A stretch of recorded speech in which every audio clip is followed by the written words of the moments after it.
everybody, and welcome to a special live episode of the MinnMax Show, a place about games, friends, and getting better. Thank you for being here. I am Ben Hansen, joined by Kyle Hilliard. Hello. Joined by Janet Garcia.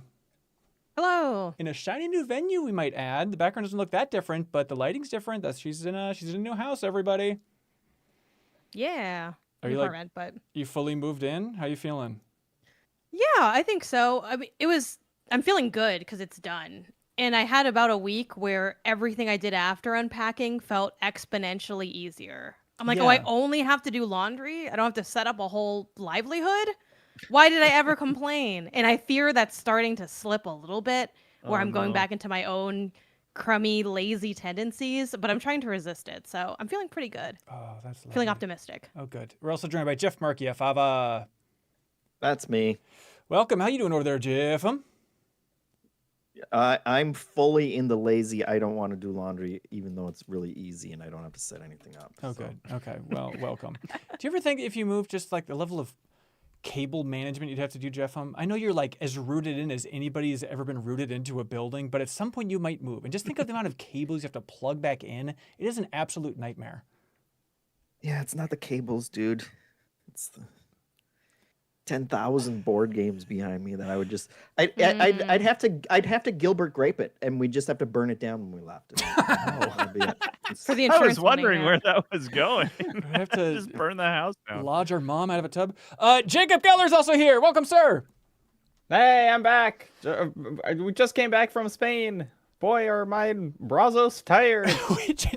Words cannot describe how much time Jacob Geller and I have been spending with each other like this week. Hey, your birthday, romantic birthday and everything.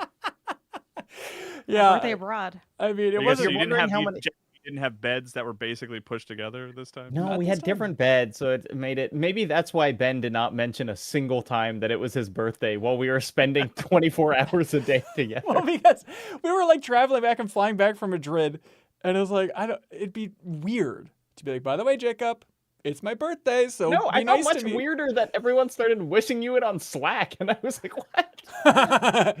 Jacob gave me the best gift ever. We were in the Madrid airport, just sitting on some just dumb, hard seat. And then Jacob's like, boy, do I have something for you. I found a better place to sit. And there were like recliners off to the side of the Madrid airport looking out the window, and it's like Spanish snow-covered mountaintops. It's like, we can just sit here like reading a Game Informer magazine in that recliner. Like, that was the greatest birthday gift I could ever ask for, Jacob Geller. Oh, you're so welcome. But we have a lot going on in this here episode of the podcast. We're not talking Tamagotchi Life. We're going to be talking about that next week after we have more time with it. But we're talking Capcom's Pragmata. We're going to dive into that whole new IP. Then we're talking Super Meat Boy 3D, talking Minos, cool new game that Justin's excited to talk about. And then we are going to have, this is a live episode, so it's going to be extra tricky, but we have Haley McLean and Sarah Pajorski jumping in midstream, and we're going to be talking about Zelda Twilight Princess. Hell yeah, I'm excited to talk about that. And then we're talking Hozy. And then back half of the show, some wonderful community questions, which include some discussion about Shenmue. So Shenmue fans, stay tuned. But yeah, Jacob and I, we just got back literally this morning from Spain. We spent several days there shooting a MinnMax spotlight on Deconstruct Team on their new game, Virtue and a Sledgehammer. It's weird, Jacob, like we spent so much time together, but I think it's kind of the beauty of the trip is that the team was so inviting and welcoming that like, I feel like we didn't get that much time. We had like one meal just for the two of us, and the rest was like with the development team. Yes, and I miss all of them already. It was truly, it was like, I want to go back and hang with those guys again. It was like a dream come true. And so the beauty of it is like, we recorded a lot. To the point that I think the last meal we had, Jacob finally snapped, like, hey, can you put that camera down? Can we just eat some food without cameras rolling? It was a table of 8 people and just Ben holding an Osmo Pocket and like question and answer. For like 45 minutes. We were at a restaurant that opened just for us to eat at it. It was like, we can do this anywhere. Well, that's true, but the owner is like, hey, make sure to film this and film this. Like, we're doing him a favor by filming the restaurant even more, and the lovely discussion there. So anyways, looking forward to a very thorough MinnMax spotlight coming out within the next couple weeks on that team and that game. Like, it is, they're a really unbelievably sweet team, and it feels like I am overflowing with excitement to edit that video. And it feels like, oh my God, Jacob, we are drowning in information and affection for that game's development. And it's like, I just can't wait to like share these personalities with everybody else. Cause like we can talk about it forever. I'm sure we'll talk about it on a bonus pod coming up, but like, they all work out of their homes. There's 2 different couples as well. And so it just felt like the most inviting place possible. But not only they're like, yeah, come spend a couple days at our studio, but also our studio is our house. So just come like sit in our living room and talk to us for 2.5 days. It was unbelievably sweet. Yeah. And we had a big meetup. We'll talk about it later, but thanks to everybody who came to the big meetup in Valencia. I feel like it's a recurring thing for a lot of the meetups is people are like, why are you here? Like in Portland, they're like, why were you in Portland? And like in Brazil, they're like, why'd you come to Brazil? And this one was like, why did you come to Valencia? But we had like 27 people, I think was my count for like the big group photo that we had. So it was like unbelievably sweet. So shout out to everybody who came out for that. And Jacob even got some custom artwork of him from Resident Evil 4, which was very awesome. That's right. Cool. And we should say the game that they're making looks good. Virtue and a Sledgehammer. It's not just that they're a nice studio. I'm excited to play the game when it comes out. Yeah, and it was so weird to be like, I think we talked about it in the travel video even of just being like standing on the beach of the Mediterranean and be like, it's weird to think that we're here right now putting our hands in the Mediterranean Sea because back in December we played Mini Knights of Whisper, which was the last game from this collaboration of studios, and we're all like, this game rules. Where have you been all our lives deconstructing him in Selkie Harbor? And it's like just liking that one game, we managed to line up this whole thing for their next game coming out. So look forward to that in the very near future. Also, Jacob, our flight was delayed coming back from Madrid, which was a whole nightmare. It led to like a chain reaction. I wasn't able to get home on my birthday and all that fun stuff. But like we ended up getting booked into a hotel from American Airlines. And it was like the equivalent of like 3:30 in the morning when I was like, all right, let's just get in there, go our separate ways. All right, said a nice goodbye. And then you went to your room, Jacob. And then I gave them my confirmation number. And they're like, oh, this is the same as Jacob's confirmation number. I was like, what do you mean? I got a text from American. Like just as I got off the plane, and they're like, oh no, you're in the same room as Jacob. He should be in a double. You need to go get him and you share a room. And Jacob, I'll have you know, I spared you the hassle. I was like, just book me another room. Like I just want like so funny. Jacob to Oh my like spend some God. time by himself for a little bit for love of But God. it's not like my room had 2 beds. Like, Look, I was so confused. Classic trope. Again, it was the equivalent of like Oh no, they only gave us 1 big bed last night of the trip. was- Tensions are high. What will happen? But it was just this weird thing of like, I cannot begin to process how and why this happened because I don't know why we would be chained together in any way. But look, just give me a separate bed that Jacob's not in to sleep in and we can have a lovely parting shot. Hey, Kyle Hilliard, you've been playing Capcom's new game, Pragmata? Yeah, played past tense at this point. Because I played it and beat it, and then there's like 4 or 5 hours that you can optionally pursue afterward, and I was like, hell yeah, absolutely. I want to play more of this game. I don't want to put it down. Give me an excuse to keep playing. I really like Pragmata a lot. I think it is currently my number 1 of 2026. I Ooh, think. that's so sweet. Okay, I am like in the 3rd area in this game. Jacob, you beat this game as well? I beat it. Yep. Okay, Janet, Jeffem, where are you at roughly in this game? I'm close to the end. I'm in the 4th area, and I'm like, I don't know how many hours. PlayStation says 15, but they lie. It might be more. Yeah, the game hours, especially with these games like Resident Evil, it's always like, game hours versus like the system clock are always like completely Yeah, my system skewed. clock's 15, and the game file says like 11 or 12. Okay, It's probably gotcha. like 18 for some I reason. think but- my game file said 16. That was like where I. and I'm at ended. 75% completion Okay. on the PlayStation like UI. Yeah, that's Yeah. much more helpful. Jeffem, where are you at roughly? I'm in the 2nd area, so I'm the little baby of the group. Okay, you I'm can the be little the baby. I'm the little girl of the group. that- Little Diana. Diana. Just Or should I say adorable, DIO7763? I'm going to call you Diana. So if you remember this game, we talked about it before. This is the new game from Capcom that they showed years and years and years ago. And when it was first teased, people were like, this looks like a Kojima game. It looks kind of like the Kojima Productions mascot in the spacesuit on the moon.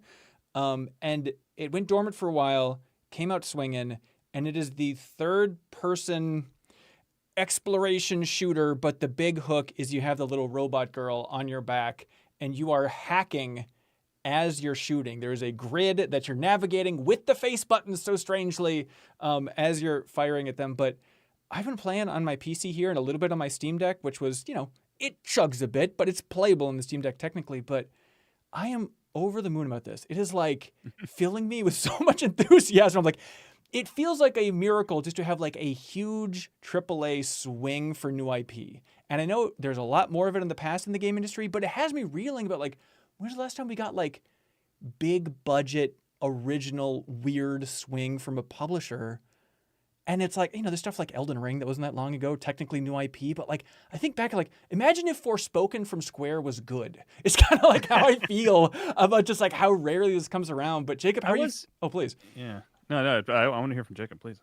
Yeah, I mean, I feel like one of my feelings is we often talk about the completely indefinable like video game. Yes. Which this is, where it's like this feels, there was a time in the video game industry when we got like 5 video games a year about being on a space station and shooting robots, and I miss that time, and I'm so glad to be back. Had some weird gameplay hook that the whole game was built around. Yes. That's the other element that it's but like, when I've been telling people like this is so good, and they're like, why? And I'm kind of like, it is just like, it's interesting to play a Capcom third-person shooter that's not Resident Evil, I think is one of the big things. But I'm just like, every button press feels good. You know, it is such a kind of Capcom game in that way of like, in some ways it's a really heavy UI game because so much of the game is navigating these like hacking puzzles, and it could have so easily been annoying, but it is so perfectly dialed in, and the complexity ramps up so satisfyingly that like you're always just being pushed a little more and being given one more tool and one more enemy type, and it is just a real, like, this is the joy of kind of mechanically interacting with a video game type game. And we'll talk more about the story, which I think is remarkably fine, like I was charming. really I'm very charmed by it. Yes. It didn't make me think, but I was like satisfied at the end, I guess. No, I was preparing to wince through every cutscene, and I didn't wince through any of them. And that's really it's like, I was pretty sure that the game would feel good to play, but the fact that I like enjoyed the setting and the characters, even if it's nothing revolutionary, is, has made me just as hype. I'm with you. And it's like, it starts out where Hugh is like, kids, they seem kind of tough. I don't know. It's like, oh, no, you might learn to like kids at some point, Hugh. And then it seems a little bit like a Jurassic Park storyline of like, hey, this little girl has taught me that kids are all right, Yes, but I think an important distinction, and Ken Shepard noted this in his review for Kotaku, he was like, this is a dad game for dads that don't hate their kids. Where it's like God of War and The Last of Us and so many. Oh, here it's like so many things. It's like, God, I have to learn to respect this child as an individual, the hardest thing a father could do. And it's like pretty much immediately he was like, yeah, you seem great. I want to take care of you. You're not annoying. Like you are never like, come on, Hugh, just pat her on the back. Like they have a nice relationship for the whole game. He's never really put upon by her, because even like the Joels from The Last of Us of the world, who I think loves his kids and loves Ellie, like it's a struggle. Like he's put upon by this like burden that he has to bear. Where Hugh gets over that pretty much the first time he meets her, and it is just like they need each other and they work together and they have a good time. And like every time you give her like a gift, like where you find something out in the world and you can kind of put it in the sort of safe zone, and she like gets all excited. It's like I love that little animation. There's only 2. She's either quizzical or excited, and I'm like excited to see either one. I'm quizzical about it personally. Yeah, it is like I was a little skeptical about her voice, her writing and stuff. It's like, okay, wouldn't it be cool if they actually got a kid to voice this instead of just kind of adult voice actor going like, oh boy, Hugh, here we go. But like the telling thing is like it's never taken me out. I am charmed for days when she does a little hack and he goes like 3, 2, 1, like rapidly says like code as she's like programming like R2D2. She's not saying 3. I'm sorry. She's just saying 0, 1. binary. I guess that makes sense. She's a quantum computer in some ways, you know? But then it's like the tell is whenever I go back to the title screen and I see the two of them sitting together at the title screen, I'm like, oh, I love these folks. You know, it's like it's affection is squeezing out of me in places I didn't expect for these two little weirdos on the moon. Janet, are you melting in love with this game, or how do you feel about it? Yeah, I mean, I think it's really, really strong. I'm really enjoying my time with it. It really carried through what I think a lot of us, maybe like all of us, felt at SGF when we got to play it there, where it's like, this seems really cool. And I think a key point to make about this is like the sort of shooting hacking setup. Yeah. It doesn't necessarily evolve. Like, there's not a lot of depth to it, but there's width that's really satisfying. Where like the gameplay does not really change. Like, if you play 30 minutes or 2 hours, you know what this game is either way, but you get these like small little treats as you go in terms of hacking, where they'll add in something like, oh, this machine will interrupt your hacking, so you have to hack the machine first as you like jump over the rings. Like, just little stuff like that is really engaging to me, and I feel like this game is such a comfort food kind of game. This kind of goes back to Jacob's video game as video game element, where there's stuff to explore, but not a lot. Like, the spaces aren't that big, but it's the kind of game where it's like, if you enjoy turning around a corner to find a little item, boy, do they have little items around those corners.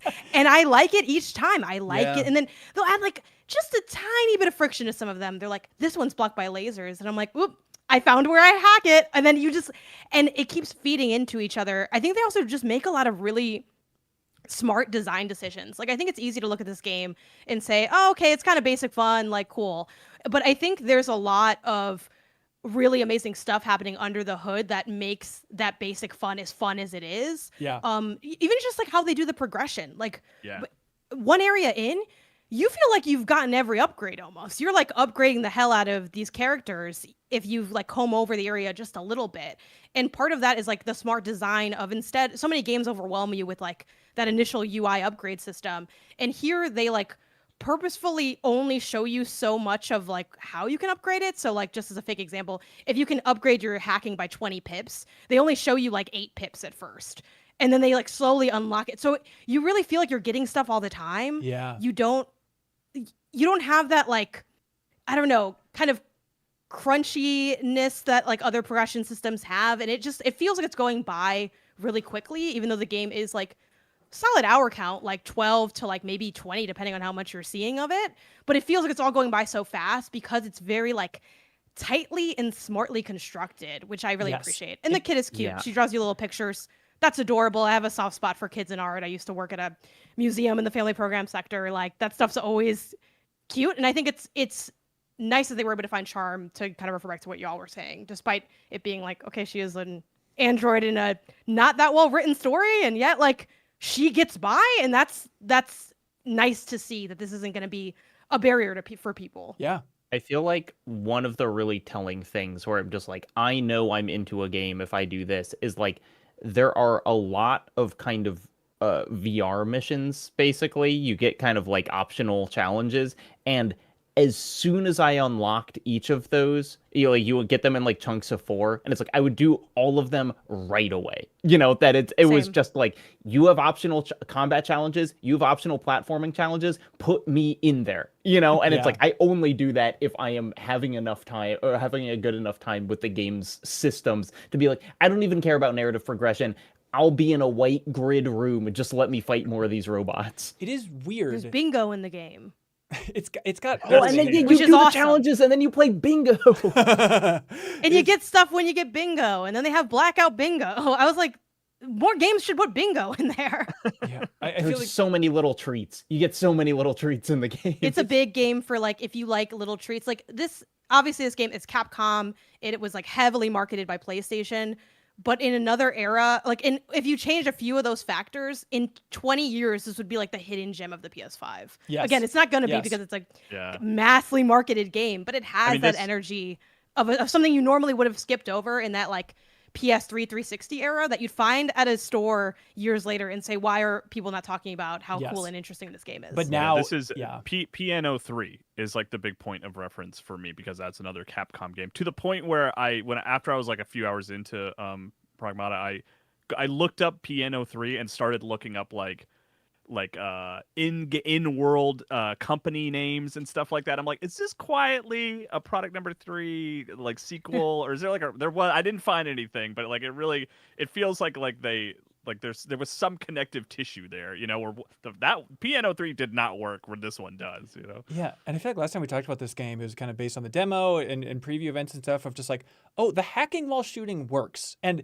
it doesn't feel as weird as it looks from videos, and it's a really tricky, sneaky system. And I keep thinking about like, why is this so satisfying? And it's like, it's a weird feeling to like be tested and be challenged to see if you're at the level of, can I be good at 2 things? Like, it's the satisfaction of shooting and nailing those shots, and then at the same time, the satisfaction of like, can I navigate this puzzle quickly and navigate the quick grid? And there's also something weird that happens where like, as your eyes are darting back and forth between the grid and the firing, like I find myself like as if it's people playing a game in a sitcom in 2008 or something, but I find myself going like, "Wah!" and actually like leaning and moving, and I feel like I'm reacting more to the combat because technically my eyes are off the target for what, 40% of the action or something. You're half distracted. Yeah, but in a fun way. Yeah, exactly, and it's like the spacing is really interesting. It's not a shooter in like, I enter arena, I'm air dashing and like super fast, and I gotta like I know where everything is at all the time. Like it is a slower, at least what I've played so far. I guess the boss fights are a little different and whatnot, but it's like it is a slower kind of Resident Evil feeling type of shooter. Yep. Where like where you are in position to the enemies really matters, because half the time, like you said, you're not looking at them. You're trying to do this little grid mini game, which makes all of the combat a lot easier. And I like that kind of different pace to it. I feel like the entire time I've been playing it, it's like, oh, this is kind of like Resident Evil in space. Like that is the first thing that I thought of. And the immediate thought that went along with that was like, oh yeah, and turns out like Capcom has been making killer Resident Evil games since forever, and like all of the remakes have been really great. And I guess I went into it like not making that connection and not realizing that like, oh, this is gonna be a really polished, like exceptional experience in that. And Yeah. It is interesting to see the Resident Evil 4 to Dead Space back to Pragmata sort of like loop. I've been thinking a lot about but Dead we Space, should, it's like it's not a resource scarcity game. Your ammo regenerates. You're given lots of additional tools, but just that kind of third-person shooter, slow-walking character feeling, I think, is where it comes from. I feel like the character doesn't walk slow though. Like I don't actually feel like this place like feels like Resident Evil at all. Like I think maybe gun feel like the slowness of like some of the enemies, like the initial enemies, but it feels way different to me. And like back to the pacing of the character too. Like this is one of the only games where I don't run all the time, because I think the character actually moves fine enough where like I didn't hit the run button until like 10 hours in. Like you really just don't need it. Like because I dash a lot too. If you ever give me a dash, I'm just gonna dash. Yeah. Also, Jeff, you said you're not air dashing in the arena. I'm like, there is an air dash in the game. There is an air dash, and it does feel very good. But it's not like the fast-paced kind of shooter. It's not Returnal. Like that is the thing going on in my brain of like, if I'm in a room with like 3 enemies, I'm a little scared, and I guess I associate that with Resident Evil more than most shooters, where you would just blast your way through and not think about it. Yeah, I mean, specifically 4. I've actually been thinking of 4 a lot, and Requiem, because of the level design. Really makes me think of Requiem in a complimentary way. But like, it's also we've kind of moved past this, and you can move and shoot now. But the thing about 4 that was Resident Evil 4 that was so effective is like you had to plant your feet, and you had to kind of like let enemies like come at you, and then you had to sort of manage them coming at you. And then Jacob, I've been thinking a lot about, you've said it before, but like one of the most fun things you can do in a video game is in Resident Evil 4, where you shoot someone in the knee and then you kick them in the head. That's right. And to me, that's kind of what they figured out for this is like 2 things. You just do one thing and then a satisfying second backup follow-up thing. And that's like the whole concept. So like, I've been thinking about Resident Evil a lot, in a complimentary way. It's weird because it's like, if you like Resident Evil, you like this, but not for the reasons you might think. if that makes Yeah, sense. it totally is that. It's like, for 20 years I've been saying every third person shooter should let me kick a guy.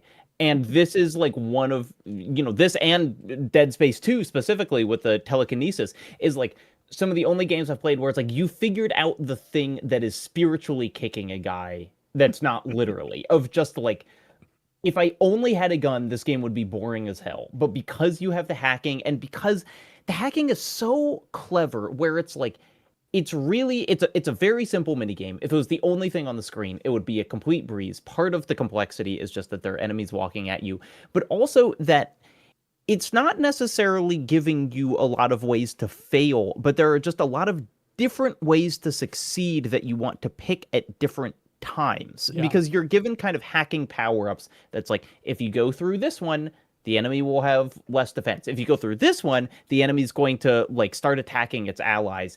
And you could hit all of those every time, but it makes sense to avoid them sometimes if you're like, this is a weak enemy, I don't need to turn on friendly fire for them. So I'm going to avoid this thing, which would actually be good for me because it would be better if I use it at a different time. And so you're just making like lots of little decisions in this way that it's like constantly fun, despite how simple the hacking is, which is fundamentally just, move through a grid. Yeah, just to out myself as a complete baby boy, I've been slowly going through Requiem, slower than I wanted to. And I realized like I have a tough time playing scary games by myself. I feel like every other quote unquote scary Resident Evil I've like streamed or played with somebody and stuff. And so just like, I think part of the reason I'm finding this game so satisfying is like just the tightness of Resident Evil level design without really jump scares in it. Every once in a while they might have a robot go blah, but like the fact that it's not scary, that it's like a cool world to be in is just like a breath of fresh air.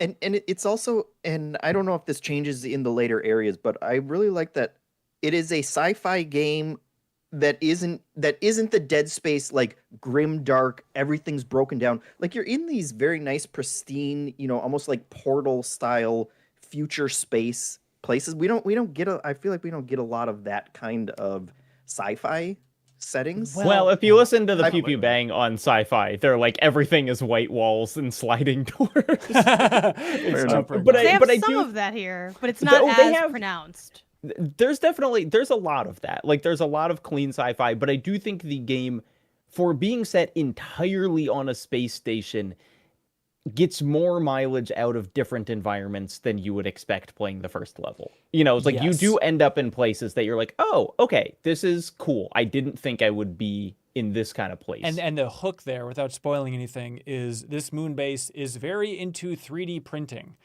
Because I think before the game came out, we're talking about like, you're fighting robots the entire time, like on a moon base, like how varied can it be? And it turns out when you can print anything thanks to magic moon dust or whatever the hell's going on in this lore. Right, the Luna filament. It really is so exciting to be like, oh my God. Like in the first kind of big area, you start to realize the potential of like, oh, we can kind of do anything with these environments. And so it just makes it so exciting. And it's so satisfying too, because you're taking like a tram system and it's very kind of level based of like, all right, you're going to this area, then this area, then this area. And it almost feels like different Mario biomes of like, 3D printer, do anything. And like, the first time you see like even a, taxi cab that looks like it's from New York, like half printed and half buried in the ground, like this looks awesome. To see it kind of like digitally melting into the environment, it's sweet.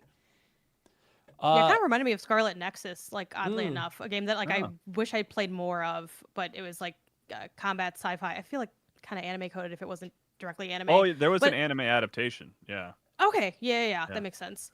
But I do think it's probably worth mentioning that maybe taking like that kind of Resident Evil Capcom design to the extreme, this is a game full of I'm unlocking 4 things to open 5th thing. Yes. I'm unlocking like it is full of that. Like, which I don't think it does not hurt the game necessarily, but it is like inherently repetitive. Like this is a game of repetition in terms of its structure, and like I enjoy exploring the spaces, but the spaces are like far less intriguing to me than like typical like Resident Evil like Capcom design, at least in the modern era of like what they've made. It's not like a wild gap, but there's not as much going on, but I also don't need there to be because like the combat is really what I'm here for. So like I have little things that I do in between, and then I go into a combat scenario. It has a nice balance where I feel like when I'm pushed, I'm really pushed, but then I also have these little breaks. But even like to the point where the character remarks like, "Oh, another what does he call it? Like cat rat trap or whatever." It's like, "Oh, another rat trap," and it's like, yeah, like you're walking into like arena after arena.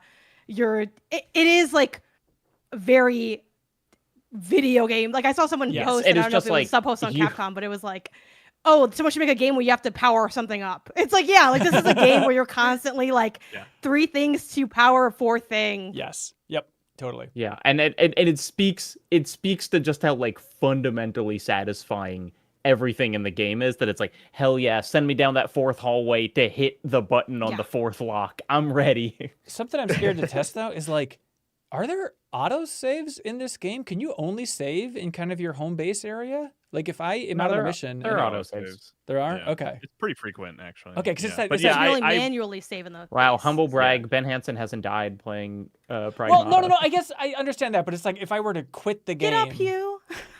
Yeah, like if I were to quit the game, like if it would always start me back at the home I don't- base. No, portal I'm area, pretty sure. right? I'm pretty sure it I saves. think it like, would start you mid-level. back at. I think it would start you back at the home base, but it would have saved like what you do. You kind of have Yeah. constant checkpoints like throughout the level that are in the form of a way to fast travel back to your base. Yeah, and your base right. is where you do like the upgrades. This is just for context for people listening. Yeah, because, yeah. I know you know It that, is- Ben. It's almost, and look, thank God we've talked about this for 25 minutes before I say this. It's almost a Dark Souls structure in that there are these big looping levels that you're unlocking kind of shortcuts through, and you have a checkpoint that you can go back to your base. Specifically, it's a Dark Souls 2 structure for all the real heads out there, where it's like you go back to your base, you can upgrade, you get all your health back. When you return, the enemies have repopulated, but you're not really having to redo fights very often, so it's not a big deal unless you are kind of going back into a level to be, after every completed level, it will tell you, hey, you got, 4 of the 5 chests. So if you want to go back, you can get the 5th chest. If you do that, the enemies will be back. But I think it's, it's a You also have structure that Estus works really flasks, well. too. You do have Estus flasks. Yeah. Yeah, and there's a barefoot woman. So I guess it is a Dark Souls game. We got it, folks. You can We got also all the That press- has you can also canonical press- reasoning for why Yes, it she's does. barefoot. It Which has I'm begging developers to stop not having clothes on various women and then coming up with a lore reason for why it's there. Like, Yeah, and then you can unlock shoes for her later. So like, but it's they're like, not well, really then how you- shoes. Or, how you- like no, they're no, you like can. oh, it's like No, a you- full shoe. Okay, I haven't unlocked. Oh, it but yet. it's I haven't it's done that like yet. the There's- post-game costume, right? Yeah, there's a costume that is like 100% like the style that my daughter, who when she was her age, would wear. Pigtails, like Converse shoes. Like you can, it's like Big I puffy pulled jacket, at my yeah. daughter. I was like, "Hey, look, I unlocked you when you were like this age." Oh, it is just, And it she- knows how to tweak Kyle. It is getting into his Oh, yeah. brain. Yeah. Unlock your daughter mode. Thank you for liking our you- game. Jeff and Ben, don't you guys want whatever that backpack is, where she can kind of just like stand Yeah. on his back? That would have been awesome. I would have loved that. That is pretty sweet. You've got one who's ready for that soon, Ben. So see if you can find that. Get it like Pragmata branded. Okay. Yeah, can do. Do that for me. Are all the boss fights as good as there's kind of the one from the demo where it's kind of the opening boss fight. That's cool and fine. But the first kind of like bigger world boss fight, after that was like, if every boss fight is anywhere near this is like as good as boss fights can get. I love that. I do think that big one is maybe a highlight, Okay. but there are several that are quite good, and without any spoilers, end of the game, big thumbs up. Awesome. Awesome. They just kind of Final go crazy Final with it. in particular, right? Jacob? Yeah. Like final. Yeah, final. yeah. Okay, yeah. Okay. It's Yeah, I love the boss fights. Like, there's some of the most engaging boss fights I've ever done in games, which is both a compliment to Wow. Pragmata and a slight to other games. Like, typically, I just don't find boss fights to usually be that intriguing. It is a lot of jump over ring, hit glowing spot. And this still technically has that, like, Yeah. construction. Like, it is a formulaic, like, if you can close your eyes and picture any boss, you'll picture something not too far from what the bosses here are. But just that little bit of having the hacking element, and also we should mention the way your main weapon auto refills ammo, but your other weapons are like very simplified pickups where like if they run out of ammo, it's just like kind of not in your inventory, but they like scatter other weapons around that you can get in like bins and things and like pick them up. So it's this wild mix of like watching these really big attacks, trying to avoid them, hacking, and then also thinking what's going on with like what guns I have, and also the hacking nodes, because like Jacob mentioned earlier, you have like different nodes that do different things that'll appear in the hacking matrix. But you like once you use them, they're kind of used, and then you can like pick up more. So there's just like a layer of almost like resource management also going on in the boss fights on top of like typical boss spectacle. Like I find them to be very like exciting and thrilling and like just a little bit challenging where like I'm often not super low health, but like if I wasn't towards the end of the boss, I might hit another heal kind of situation. And I've really liked that. Yeah. And I'm not done with the game, but they also have avoided something that I hate in boss fights, which is we couldn't make an interesting boss, so we added a bunch of minions. Like there's one boss that has like a couple little guys, but largely it is like you are fighting the boss, which like I personally prefer. I always feel like the minions are just there because the boss isn't good enough. Maybe Yeah. I'm just a hater. Yeah. I don't know. No, I get it. It is weird timing, right? Like surely they talked about it at Capcom when this game has been in development for so long, about the release date lining up at like peak moon excitement for planet Earth over the last 50 years with Artemis 2. I thought you were gonna say like a month and a half after Resident Evil 9. I mean, that's also amazing timing of like people are wrapping up Requiem. Here's another amazing entry from Capcom because we don't miss. But like, do you think they had discussions about that? About like Artemis 2 timing, like, let's map out. They're coming back to Earth now and pre-order Pragmata right now. They didn't move that release Project date, Hail though. Mary is coming to theaters. But that was before you they know. like knew what was going on, though, right? No, I actually think I don't think they did. I think it's just a lucky coincidence. God. I mean, like a Japanese studio lining up the thing with like an American rocket launch. I'm sure they talked about it at least because like I was enthused. I think they were like, "Wow, it's cool that this is happening." Yeah, that could be. That could be. But like even like the opening shot of the moon, I was like, God, I freaking love the moon. And I feel like I was kind of a Johnny come lately to the Artemis 2 hype of like I watched a couple things here and there, but then like watching the live stream of them like crashing back down in the Bandwagon ocean. moon fan. I do feel a little Hansen. fake because like I was in tears watching them land back on Earth, and I was like, oh, I should have been watching all of these streams all the time if this is destroying me. But Pragmata, it is amazing to see, you know, one of, if not the best publisher in the game industry right now, like take a big swing, new idea, lots of design issues that they had to work out. This thing's been in the oven for so long, and for it to come out and nail it. And it's a weird thing where I want to like set everybody's expectations a little bit. Like it's not a new Resident Evil 4. It's not like a 10 out of 10, but it's just like rock solid, great, confident gaming. It's so good. It's really just like, man, I love video games. Right. Like, it's really just like it's not reworking my understanding of the medium. I'm just like, these things are fun, baby. This is why we do it. In a time where we don't get a lot of those anymore. Yeah. Do you guys run into this? We have the privilege of playing games early, where I was playing so much Pragmata, I did not want to stop, and I was like, do I like this too much? Like, is this like is it gonna come out and it's gonna be like 7s? Right. And I'm just gonna be like, oops, I liked this too much. That's how I felt about Expedition 33. And then Yeah, when it came out, I was like, oh, thank God. You've been validated just a little bit on that one, but yeah, I mean, it feels like new modern Capcom classic. You know, I think people are gonna be talking about it for a long time. I hope it does well. Like, I hope it is successful commercially. I think we can say it's already successful critically. Yeah. It's interesting that it, you know what, I'll save this for a different time. Speculation about sequels is like, it's just an interesting thing to think about, you know, when once you're through the game and they give you so much bonus stuff and other things to do. Cool. Yeah, I think it seems like a ripe one for doing a spoiler cast, max spoilers in the near future. So look forward to that on our bonus podcast feed on Patreon and all that stuff. Hey, Jeffem, do you know what you can look at the moon through? A telescope. What kind of moron uses a telescope when you have kaleidoscopes, everybody?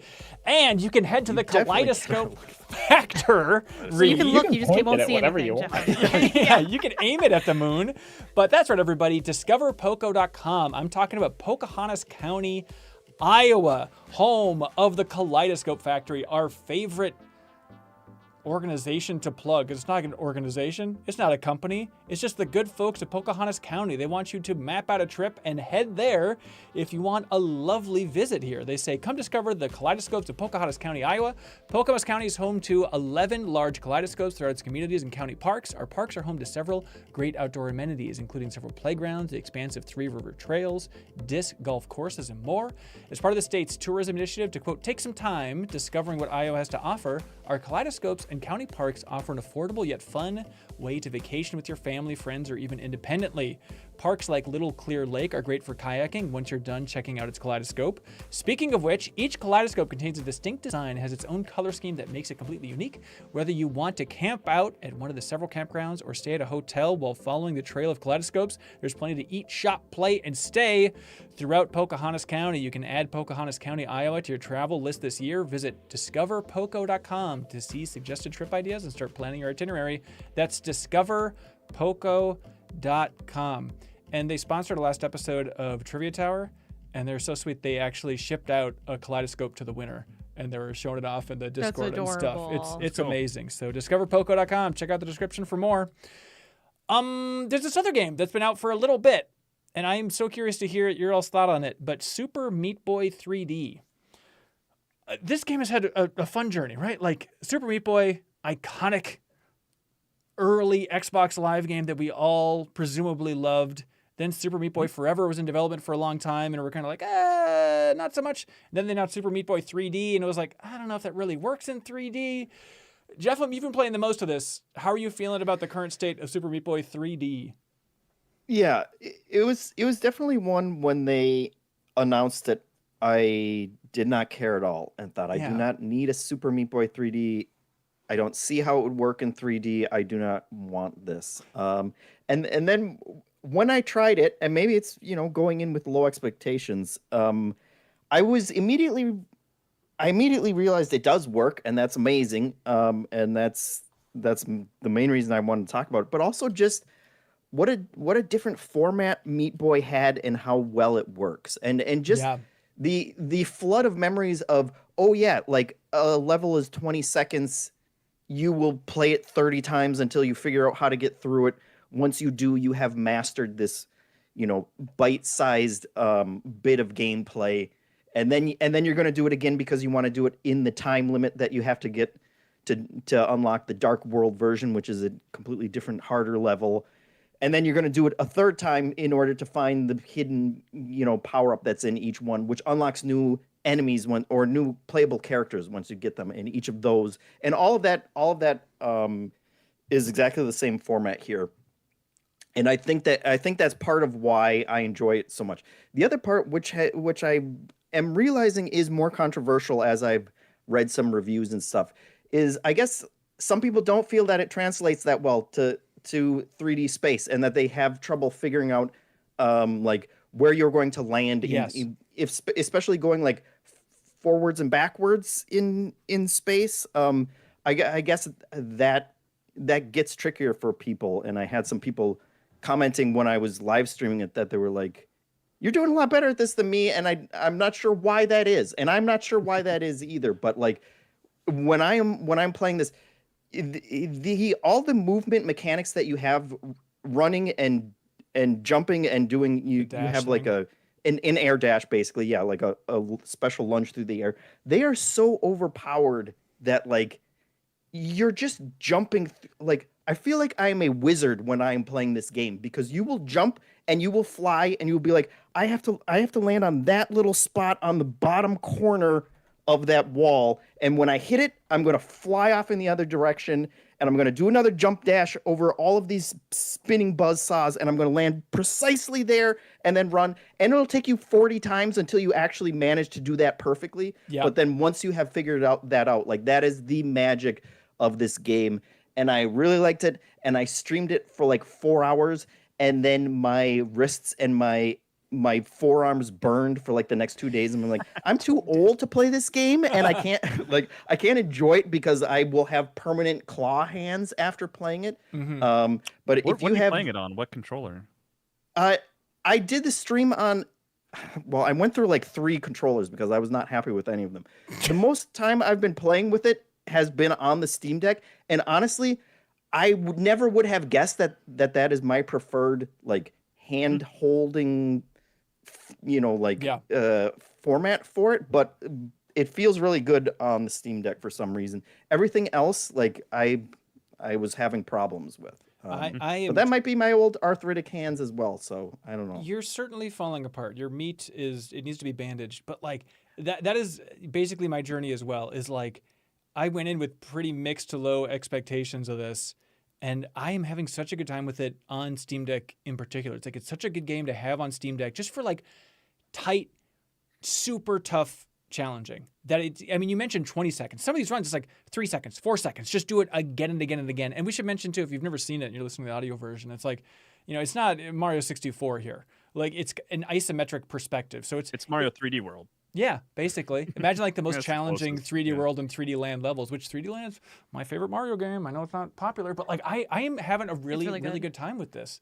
Does it do the Meat Boy thing of when you finish a level, it shows all the runs? All the Meat Boys, yes. And also like one of the best video game features, period. Yep, it's so good. Sure. And like up there with shooting dudes in the knees and kicking them in the face. That's right. Those are the two things you need to have. But also it's fun too, because it does the thing too where like the more you retry a level, it leaves like the meat stains where you've gone on previous runs. And somehow in 3D, that's like, as much as I'm enjoying this game, at the same time it's like, wow, should I just be playing Meat Boy again? Like, is the 3D really adding that much? And one of the areas where it is like, oh, it's more fun to see all the places I have been and touched with my meat stain, because there's more possibilities of where I can leave my meat mark. And sometimes it's legitimately helpful, because you'll get a part down and you'll be like, well, those are the blood splotches. You'll finish a level and then it will take you a couple times to like work back up to it on the replay, because it's like I don't have my stains to remind me like where specifically I was hitting on these runs. Yeah. Now we're positive. I know, not to put words in your mouth. It seems like Jan and Kyle, you both are like, whatever. Yeah, I didn't really care for it. Yeah? It was one of those things where like I could play more of it, and I'm sure there's some fun to be had. Like it is not a bad game by any means. I previewed this at GDC, but I don't think I got much of a chance to talk about it on the podcast. It is challenging. It is solidly made. It feels very sterile to me. It feels like this is designed by a team that, like, when I think about what makes Super Meat Boy, and what makes it special, it is a lot of what y'all talked about, right? Like how tightly knit it is, how exciting it is, like how challenging it is, like the way they like squeeze so much juice out of like the very like minimalistic mechanics it has. And this kind of feels like this is made by a team that thinks, when they think of Super Meat Boy, they think hard and it has sauce. This feels like visually, it's like, oh yeah, this is Super Meat Boy. But I think the way that the like wall kind of clinging works and the dash works makes it where you can kind of jank your way through it in a way that feels like a bit of the antithesis to like the point of what Meat Boy is, which is like you can kind of only do it this one specific way. Sure, there's multiple ways to do things, because you'll see like you'll think this is the only way, and then you see someone else play and they play like slightly differently. Yeah. But it felt a little like it feels like plastic on the sofa. It's like I feel removed from it in a way that it's not bad, but it's like I don't have a passion to continue playing this. Like it's fine. It feels fine. But I don't want fine from this. I want something that I'm excited about. I want magic. I want to be lit up. Like, is it a bad game? No, but it's like looking around, I'm like, I don't want to spend my time doing this. I think you're totally right on a lot of those fronts. I hear that as well. And like, as much as I'm enjoying the gameplay, it is like, it's just nice to have something so simple. But where you're talking about the kind of the lack of soul in particular is like every time there's a cutscene, I'm like, yuck. Like, I do not want to see a 3D Dr. Fetus. Like, I have to look away. It just looks like Donkey Kong TV show level. Like, I don't want to see this model in 3D. Yep. And also, the levels are mechanisms. There is. You're not going to look back and be like, oh, remember that forest level? Like that was, it is, this is a platform. This is a wall that you're going to want to do something off of. That level of like, it is purely gameplay mechanics. And when I was streaming it, I got to a point where I'm like, I'm a sick person. Like I should be stopping here. Part of it is a compulsion to nail that perfect run. And I stick to it way longer than I think is healthy. And if you don't have that affliction, Yeah. God bless you, and you're probably better off. And there may not be a lot here for you. Yeah. Yeah, I played through the first boss, and it just kind of exactly met my expectations after seeing gameplay, like in a trailer. I was like, oh, this is exactly what this feels like, what I expected. And yeah, Jeff, I just don't have that compulsion to like it wants me to like, hey, don't you want to defeat me? And I'm like, not particularly. I don't know if I have the time for that anymore.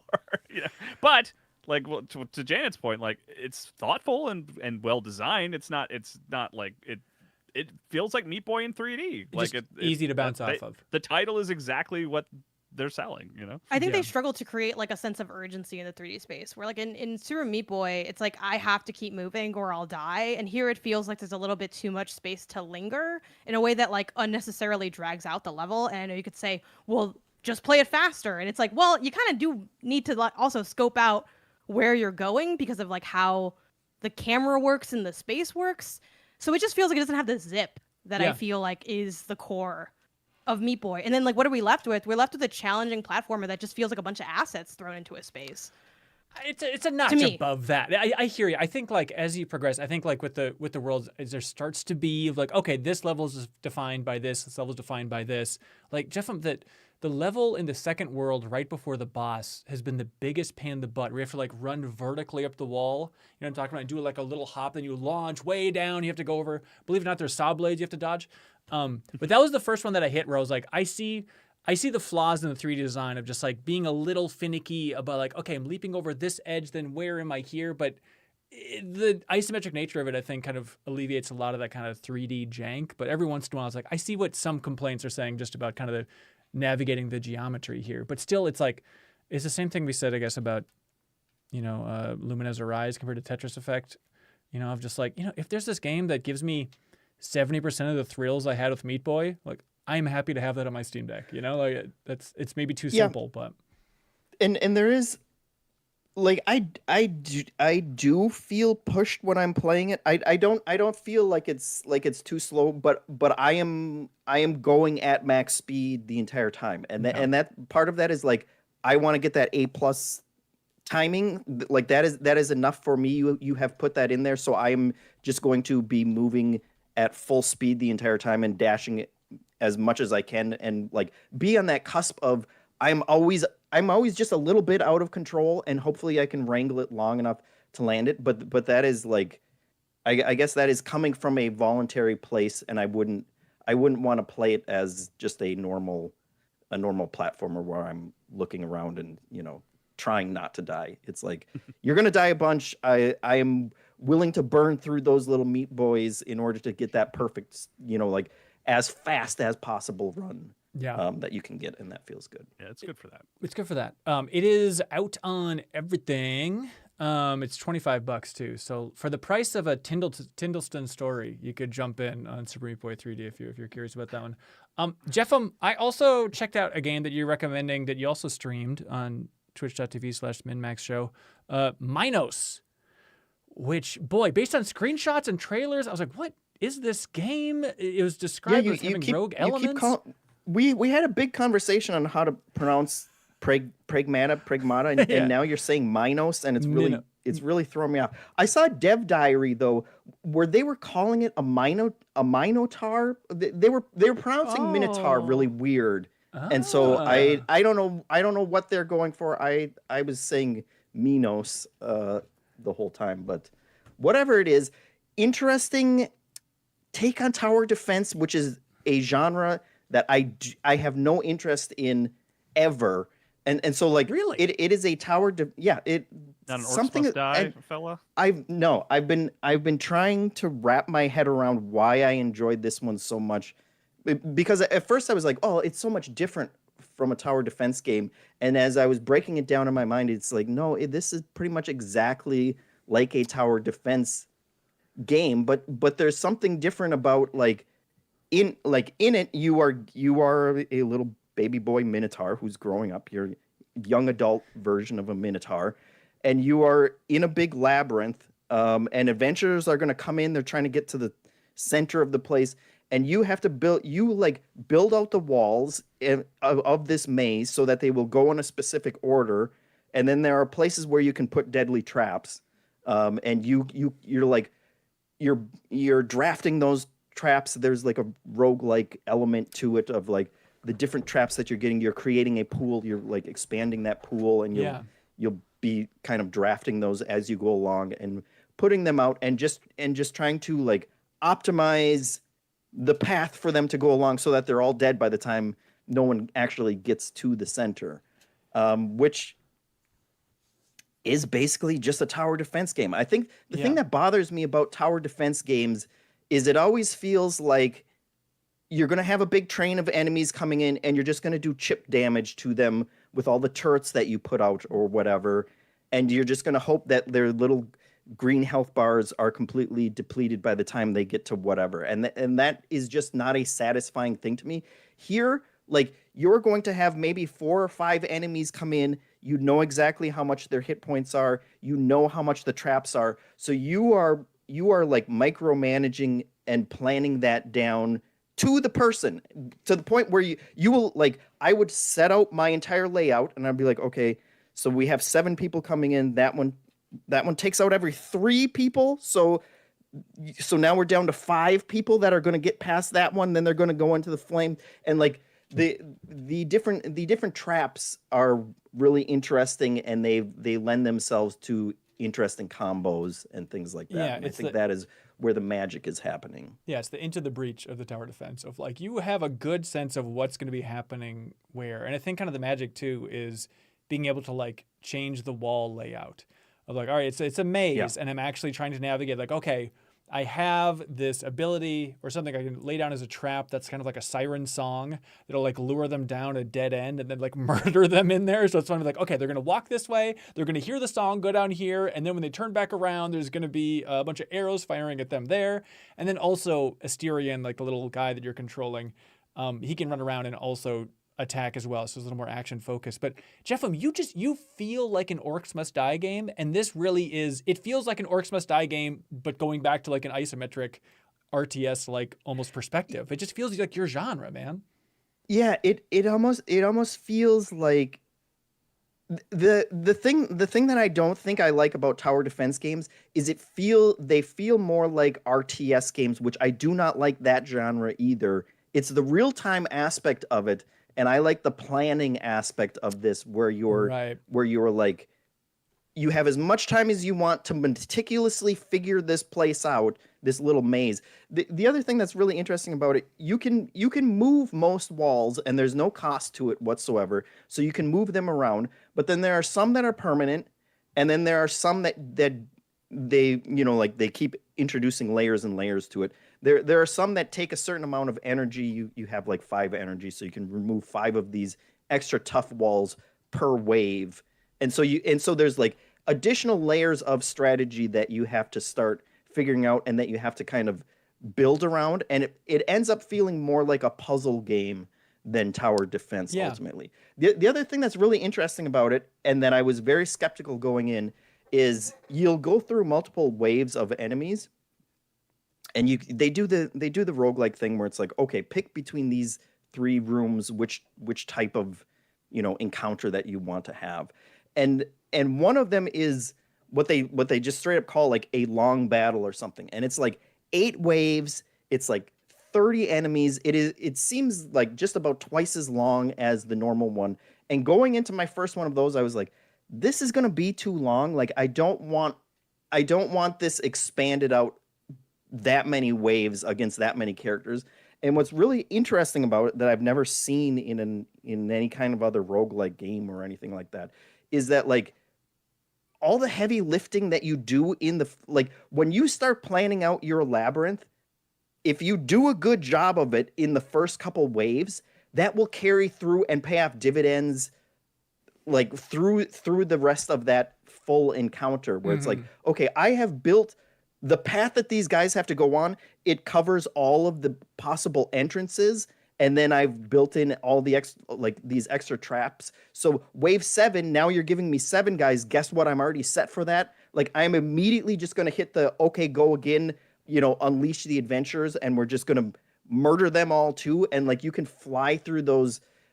Designing something that stands up to multiple waves after that just feels like makes you feel so much smarter than the core, loop already makes you feel, and that's a really satisfying thing too. Yeah, so it's just out on Steam right now for Minos. Manos.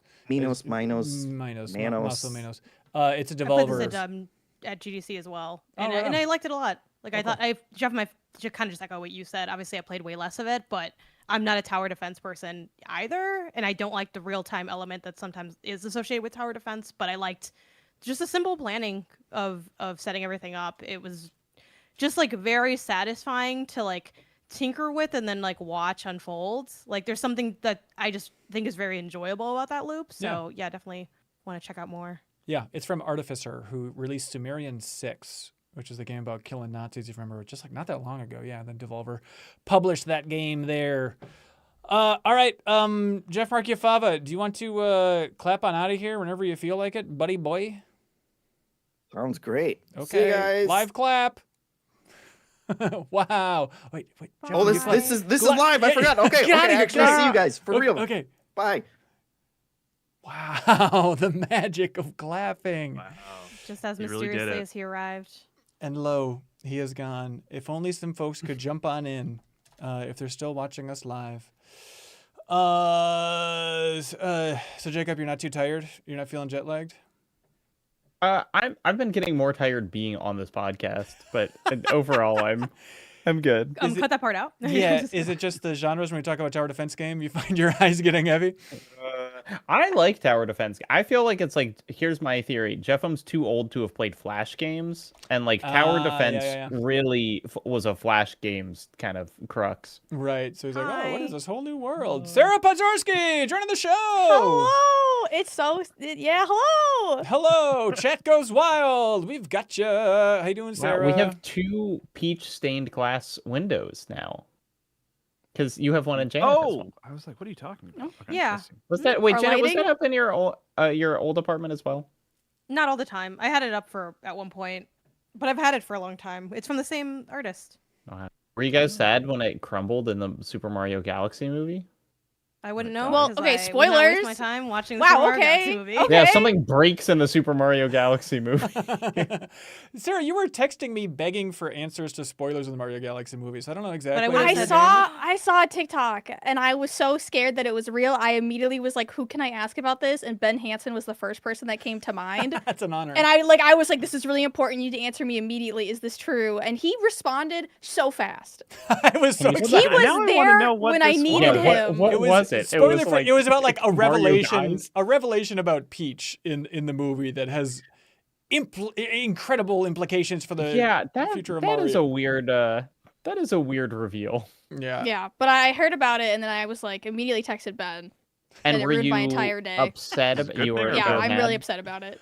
Really? Wait, Why? what's the what revelation are we talking Come about? on, That's it's what I'm a- thinking of. it's It's a totally fine. family lineage. Okay, Kyle. yeah, that was upsetting. All right. Yeah. I'm your mama? It's is there anything with that? Or is it Ray not? is the Emperor's daughter. Everyone cool has to be related to each other. Mhm. That's fair. God forbid you're an individual. Yeah. Haley McLean, welcome to the show. Hello. Hello. How are you? Good. Oh, good. We've assembled this panel here today to talk about the one and only The Legend of Zelda Twilight Princess. How do you plead, panel? Good game. Guilty. I haven't played it. Guilty. Perfect game. Perfect, flawless experience. Yeah, I don't know. It is way up there for me though. When I rank my personal Zeldas, I think it's higher on my list than I think most, except for maybe Haley. I'm learning. Yeah. Ben my wanted favorite to Zelda. kick me off the podcast right now when I have a visible Twilight Princess poster behind me. He said, "You don't care about talking about it that much." Not do gonna you?" lie, I was wondering why you were still here because I was like, I thought both Jeffem and Jacob were leaving. No, he spent most of the trip in Spain just begging, like, dude, don't kick me off the pod. I gotta talk. Please. And I gotta talk Twi-Pry, which is what he calls this game. I was like, Twi-Pry? Jacob, Is that's- it really? Yeah, hand to God, he calls it No, Twi-Pry. He's making me sound What dumb. says that? That's making me sound dumb. Okay, it's interesting. Like, there were a couple comments last week when we were talking about the Ocarina of Time remake that's rumored and all that stuff, and couple of smart Alex were like, they already made one. It's called Twilight Princess. Dunk, dunk, dunk. I mean, it is. Ocarina Link is in there. He's in Twilight Princess. Yeah, he is. Really? What denotes Ocarina Link? Is it the piercings? Oh no, Link's pretty No. much always got earrings. Yeah. It's the white. She- It's the no. There's He nothing. doesn't always have individual, really. earrings. Okay, that's a hill I'll die on. He doesn't That he always have does or earrings. does not. Does not, because Wind Waker Link doesn't have earrings. He's too young. No. Wow, You're- his strap doesn't yeah, either. but like Skyward Sword, he does. Ocarina, he does. Twilight, he does as well, right? Doesn't he? Is Should know Twilight this. the I've hottest looked at he's his ever model been? for a million Look years. him up. Yes. Well, Yes. no. What about that hair? Yes. In the kingdom, though, like when you start the game before he pulls it back, Oh, that's good. Yeah, when he's got the shaggy hair. hey, he's not wearing a shirt. Yeah. Yeah. Every He turns character in into a Twilight wolf. Princess is the hottest they've ever been in Zelda. Ganon, Zelda, Link. Everyone is the hottest. I was they've just ever thinking, been in like, I think Twilight of like, Princess. I had a roulette wheel spinning in my mind of every Pew Pew Bang episode. It is just, I feel like Haley just running down how every character's hot. The rupees are hot in Twilight Princess. I think you're just going through like a sexual awakening when you played this game, Haley. I think that's what's going on here. Isn't that how it was intended to be played? I don't know. Thank you. Janet. I don't think I've so. never heard of anyone play this game and not have a sexual awakening. So I've been you're saving proof- mine for so long. If you, You know, didn't wait get for to the someone end special. and have a sexual awakening upon the big reveal at the end of Twilight Princess, you're insane. If they didn't want me to feel that way, they shouldn't have released it when I was 11 years old. Okay. You're a monk man. who took Yeah, a I was- sacred vow or something. I was in college. I remember skipping college classes that day to go pick up my Wii and spend all day playing Twilight Princess. Yeah. Kyle, is that the oldest or the farthest distance apart in age we've ever been? Like technically, I know we're always the same amount of years apart, what you but me mean, being yeah. 11 and you being in college feels crazy. It does. It really does. But I think like when thinking about the design of this game, it does feel like they were going for you, Kyle, right? They wanted people who were like 18 who loved Ocarina of Time when they were a kid to be like, finally, here's your edgy Zelda, your badass take, your Prince of Persia Warrior Within tone that you're craving. Yeah, put Godsmack in the soundtrack, you know? yeah.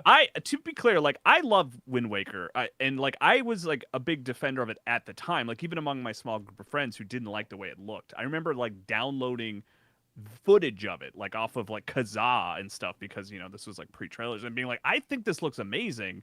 And the things that underwhelmed me about Wind Waker were like, I didn't really like sailing and there weren't enough dungeons. There's only like 4 dungeons in the game. But Twilight Princess, I do prefer its mood. I like the sort of dark tone of Twilight Princess. It has way more dungeons. I like riding Epona more than I like riding the boat. And a lot of this I think this whole conversation is being prompted by the fact that I don't know if it was just me, but I restarted it recently. Like I played through the first dungeon, which is funny because it's like 6 hours or something like that. It takes so long for that game to get started. But like after, you know, contemporary Zeldas and Breath of the Wild and Tears of the Kingdom, I was weirdly charmed by how long it was taking. Like at the time when it was like probably the most excited I've ever been for a video game ever, period, was Twilight Princess. I remember getting a phone call. I was working at GameStop and they sent out this automated call to share that it had been delayed, and it just absolutely like ruined my month. Like it was just like, oh my god, this is terrible. And I remember being a little like, let's get going, let's get moving. Like when I was playing Twilight Princess because I just wanted to get into this world that I'd seen glimpses of. Yeah. But now I'm kind of And they're charmed like, by it, and I'm You're like, actually gonna catch a fish. You're gonna catch a fish. You're gonna find a cat, and you're gonna herd some cattle. Slow down You're there, gonna throw cowpoke. the bird at the baby carriage, bring it back over. There's a monkey here, but we're not going to get into that yet. That's going to be a little later. But, And like lantern oil is gonna be a really big issue, but then suddenly it's gonna disappear sometimes. yeah, you're never going to have to worry about it again. Sir, you have a pointed tone about Twilight Princess, and I'm gonna have to No, ask you no, to no, watch it. I love Twilight Princess. I feel like okay, so I was also young when this game came out, and I hated that they gave Link like a pastoral love interest who wasn't Zelda. I love Like that one girl in the beginning who gets kidnapped. I think I was just obscenely jealous of her. So I don't So like what the about- beginning wait, of. how I did don't you like feel the about beginning of Malon, Twilight though? Princess. How'd you feel about Malon and Ocarina, or had you not played Ocarina? Was too young. Too Okay. young to understand. The jealousy. So Also, the great thing about Twilight Princess is like, Link, do you want like the country girl or do you want the goth GF? you know, On and GF. then yeah, well, me your hands too. together. But like then you get to have that tension. That's gameplay, baby. Yeah, so I also like to Kyle's point about like the dungeons. Like, I think going back, what stands out is like again, and the tone, which I think is like Twilight Princess's mastery of tone is one of the best things about it. But like, just how different they all are, and it's like how everything. It's like the individual rooms in them are so memorable, but also just like what the doors look like in the temple is like different for Rabbit every temple, and like that is the kind of thing when people talk about like missing them in the modern Zeldas.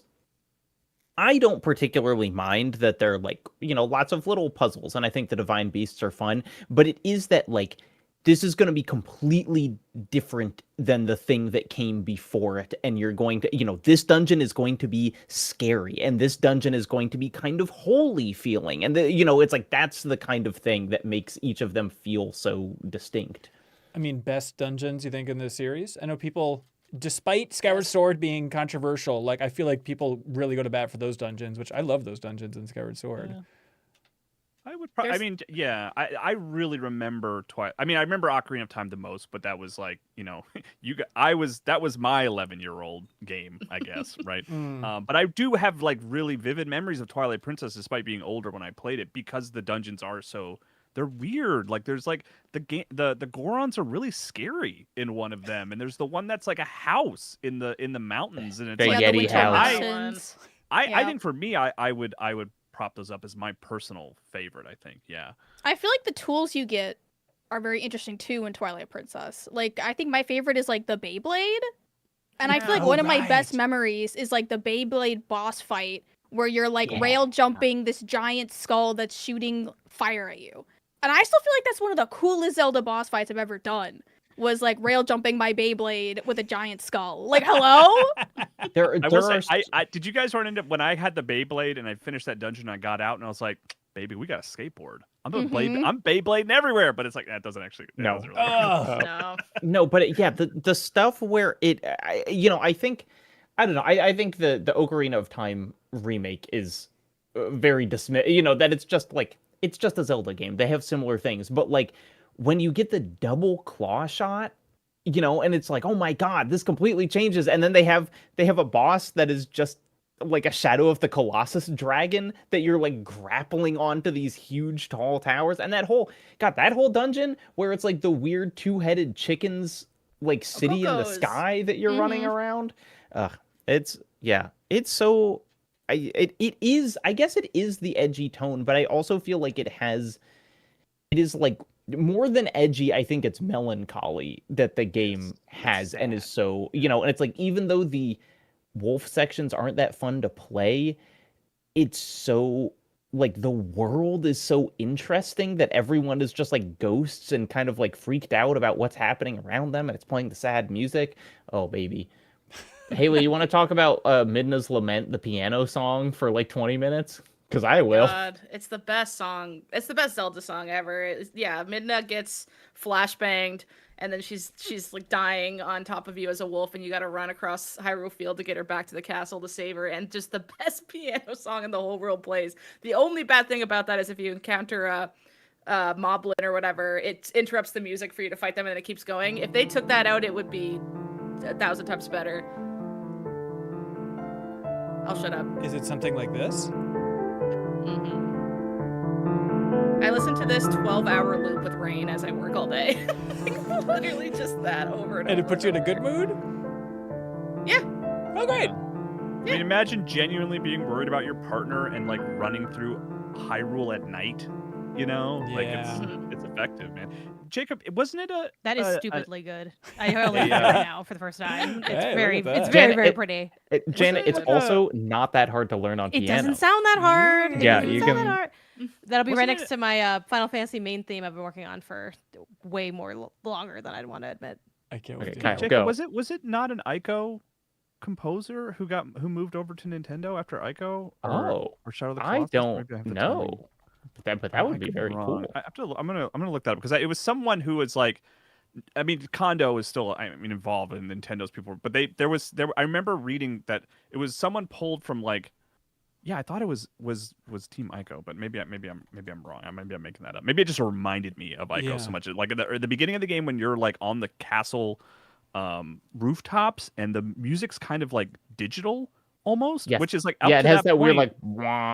yeah, like you up to that point you'd been like the pastoral life. It'd been very beautiful, but it's like when things get dark, it gets kind of electronic, and it really is bizarre in like a really like effective way. Like I know I've used that term already, but it's the soundscape of the game is among my favorites in the Zelda series. Yeah. So is it a thing of just going back and replaying it? It's climbing the ranks for you, Kyle? Like, damn it, I really appreciate this.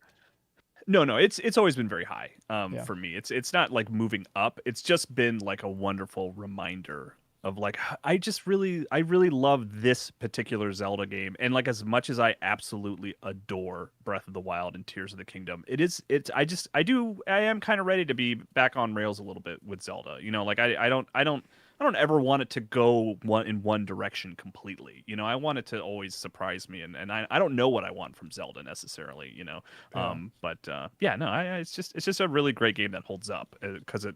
Just tonally, it's really good. Yeah, I've been thinking about it, and I feel like very spoiled when it comes to Zelda games. Growing up from like Ocarina to Wind Waker to Twilight Princess, unfortunately Skyward Sword was there, and it's like I got so used to the games kind of like wildly swinging in tone and vibe whenever they came out. That going like Breath of the Wild to Tears of the Kingdom was kind of like jarring to me a little bit. I agree. You know, as someone who got so used to like everything, and then Four Swords was in there, you know, it was all like so different. So yeah, that was kind of a weird bump for me. Right. And it's like there's still the echoes of wisdom in there to try and process. But yeah, I hear you. It's going to be exciting to see them kind of tear off the new page and try and make something. It's like, this is why, unless you all have some ideas, this is why we're complete failures creatively. Because I feel like, well, Zelda's done everything. Like, I have no idea of what the tone of a completely new Zelda game could be. You know, and that's just fun to imagine. Like, I'm ready to be wowed by like one of the best teams in the world. An R-rated Zelda. No, Haley. It's that Breath of the Wild concept art where he's like the biker. And he's wearing, like, Jinko jeans. Gosh. I was kind of thinking of like, what if they did like a Sunset Overdrive-y, like cell Links shaded in New York City, baby. He's parkouring. Yeah, like the aughts are coming back. Maybe they're just throw him into the 2001. Hell yeah. Oliver Klazoff. Wait a minute. I shouldn't have said that name out loud. They wrote into the podcast, and we'll jump ahead for this one community question. They say, I started playing Twilight Princess recently, or as I call it, Twi-Pry, and I was really put off by how bare the world is. I expected Nintendo would have taken lessons from the great work building worlds in Ocarina of Time and Majora's Mask, especially given how much more powerful the hardware was. Am I crazy for thinking that the world is really barren? They say no reviews mention this. I mean, is he just talking about Hyrule Field? Yeah, there's like corners of Hyrule Field, but there's Hyrule nothing Field to is do. like big and empty, but it was an Ocarina of Time too. It was just smaller. It's Also, just to make it feel like the castle's further away than Ordon Village. Like, that's why it's big. Yeah. Also, after Wind Waker, which like the sailing always is always just kind of dull to me because it's mostly just open ocean, and even the small islands that you come across don't really have a lot going on. So like to me that was like that felt dense after the Great Sea. Give me a tree for Christ's sake. They do things to break it up too, where like every other time you come into Hyrule, the marching band guy with short shorts runs up to you and it's like, oh my god, I have a letter for you, and you're like, yay. So like things happen on it, but not exploratively, I suppose. Yeah, it is. I mean, and it's like it will, like any Zelda that you played when you were a kid. It's like some of my most specific memories of the game are like me as a wolf running through Hyrule Field at night, and it's playing the like very pretty sad Hyrule Field music, and it's like now I love that, and that's an important moment of the game, and you only get that if it's an empty field. But that's just kind of me saying like, hey, you should have been a kid when you played this. Yeah, you all messed up. Well, there we go. Legend of Zelda Twilight Princess. Is this like a full playthrough, Kyle, or you just wanted to like soak in the world in the beginning and then call it quits? Kind of a lovely soak. I just wanted to get to a dungeon. You know, I wanted to play through a dungeon. I just that phrasing caught me off guard. I don't know why. Haley, you cannot hurt this on this podcast. I'm quiet. No one look it up. Just keep on going. Just look up Twilight and leave it at that. Yeah, I'm gonna call it Twilight from now on. Actually, it's growing on me. It's better. I don't Can know if I we like can we use Twilight. our platform as a podcast that we know all the Nintendo executives listen to? Yeah, no Just problem. be like, you made an HD edition. What's happening? It's been like 12 years. I know it was. File export to Switch 2. It's simple. It's so simple. Do you think if you were a gambling man, Kyle, if you had 2,000 bones in your pocket, you had to put it on one option, do you think this is coming to the GameCube servers first or HD version is releasing? Are they going to do the Wind Waker move here as well? Oh. I hated that. That one's extra weird though, because the GameCube and the Wii versions are different. That's the other thing. I'm playing the GameCube version, which Yeah. I've technically never played. Oh, So everything's interesting. backwards. Everything's reversed. I It's played it mirrored. too, and it makes me feel insane. It makes me feel like I'm in a dream and I'm Yeah. misremembering my favorite game. That's cool. Does everyone knows? I don't know if maybe the listener doesn't know this, but the Wii version, like they just literally mirrored it between the two. I mean, the idea is that because Link is left-handed and you needed to play, But every single other person in the world is right-handed, according to Yeah. Nintendo. I And they don't know if can't that's like experience being something different. I don't know if that it's that basic, right? Like that's always the assumption. It's like, well, they had to think make that Link is literally right-handed, so they it. just mirrored the whole game. But like, is that true? I don't know. Do you think it's just seems something like- that like Miyamoto, king of the left-handers, you think he just like mentioned offhand and they're like, no pun intended, and they're all like, all right, Off well, left hand. flip the entire game, I guess. Miyamoto said he prefers it and it's got to be that way. Can I another bet to make with you guys? Yeah. When they release the HD version for the Switch 2 or 3, do you think it will be $60 or $70? It won't be the 50 that it released at. But to answer your original question though, Ben, I'm gonna put my 2,000 bones on Twilight Princess HD on Switch 2 before it comes to the. I would sort of agree with online. that guess. Okay. Yeah. You And think maybe they'll it's do it just me before the sort of movie? pushing it in the direction I prefer, But I think that'll happen first. I think you're they right. wanted a Zelda there day one for Switch 2, but I don't think. Will it be? Yeah. Here's a question, Kyle. Will it be the Wii version original, not flipped with the since it'll have motion controls likely, or the GameCube flip version because they think more people will play it as a controller? Well, it'll be the Wii U version, which was the GameCube version. Is that right, you guys? I actually don't know. Is the Wii U version? I GameCube? I think assume that's where I so. played it, and it was GameCube version on Wii U. Yeah, Okay, yeah, I think HD is the GameCube most version. recently. Oh, funky. So Yeah. so it's that version, the Wii U version. Yeah, but I bet Jacob, you're right. Like it's tying to the movie. I bet they're gonna have a direct later that's gonna be like the Zelda 40th anniversary Nintendo Direct, and it'll be like first teaser trailer for the movie, and then God willing, well, the Ocarina of Time A remake bunch in of theory. amiibos or something. Yeah, here's 14 amiibos. Enjoy, everybody. We're gonna Here's put you on an Shad from FBI Twilight list. Princess. Yeah, if you're still buying this crap. But then also, it's like, would they have the audacity to also be like, here's HD versions of Wind Waker and Twilight Princess? Like, if not now, when? You know, it's the anniversary. They'll probably I do think that it'll be- Mario thing where they combined them in Yes. a pack. Literally same. Yeah, that's my vote. It's gonna be 2 in a pack. I Yeah. feel like in a more cursed way, it's gonna be Twilight Princess and Skyward Sword. So there's one that you didn't really want, but you had to get it anyway. $70, and if you buy them individually, they're $40 a piece because that's what they are They love with doing that. Mario. Yep. So I feel like they'd have to follow that. It would be a little weird to price it like way higher, but they can kind of do whatever they want because they made Mario and Zelda. So Jokes on us. Yeah. unfortunately, they can do whatever they want to me. Yeah. Jacob, all right. Do you want to, for the first time in like a week, stop talking to each other and you can clap out and go enjoy your life? I don't know how to be on my own anymore. Always joke, but I know you'll miss each I other. would say Jacob stepped up in 1,000 ways. I was so appreciative of him being on this trip. He did a great job overall, and especially like Jacob, travel alpha this trip for like every Uber, navigating the trains. He was leading the way, and it is such a sigh of relief to be like, I'm just going to follow this person in front of me and not worry about this entire aspect of traveling internationally. It's huge.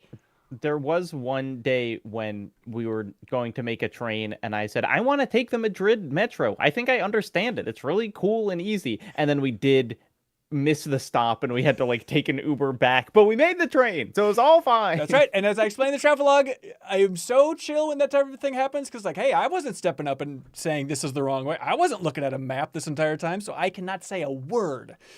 But okay, Jacob, go spend time with your wife. Before you go, I just want to follow up. I did Google it, and so the trailer music for Twilight Princess when it was revealed at E3 was composed by Michiru Oshima, who did the music for Ico. Awesome. I had no idea. But is That he sounds so involved good. in the whole game or just kind of the trailer music? I think it might have just been arranging the trailer music, maybe. I'd have to Isn't look it into it great? more, but I knew there was some connection that I couldn't quite remember, so that's what it was. Isn't I it watched that crazy trailer that so Zelda many has that times. thing where the best song will be in the trailer and then it's not even in the game? Yeah. Because that's true of Breath of the Wild as well, where it's like, Yeah. oh my god, that song, and that's nowhere in the game. Okay, bye! Okay, bye. Bye. Ooh, pretty smooth. Well. Okay, bye for real though. Seamless live. So if Zelda baby. Twilight Princess is Twi-Pri, is Wind Waker Weewa? Oh, of course it's Weewa. Zelda Weewa? You guys weren't saying Weewa? Zelda Weewa? Come on now. Just like we said, Weewa. What is this game? One of the best looking games I've ever seen in my life. Hozy? Hozy? Cozy sounds right because it's supposed to be like cozy. It's Oh. Hozier. Okay, something like that. Okay, so Hayes been playing it, Jen's been playing it. Sarah, have you got a chance to check this out?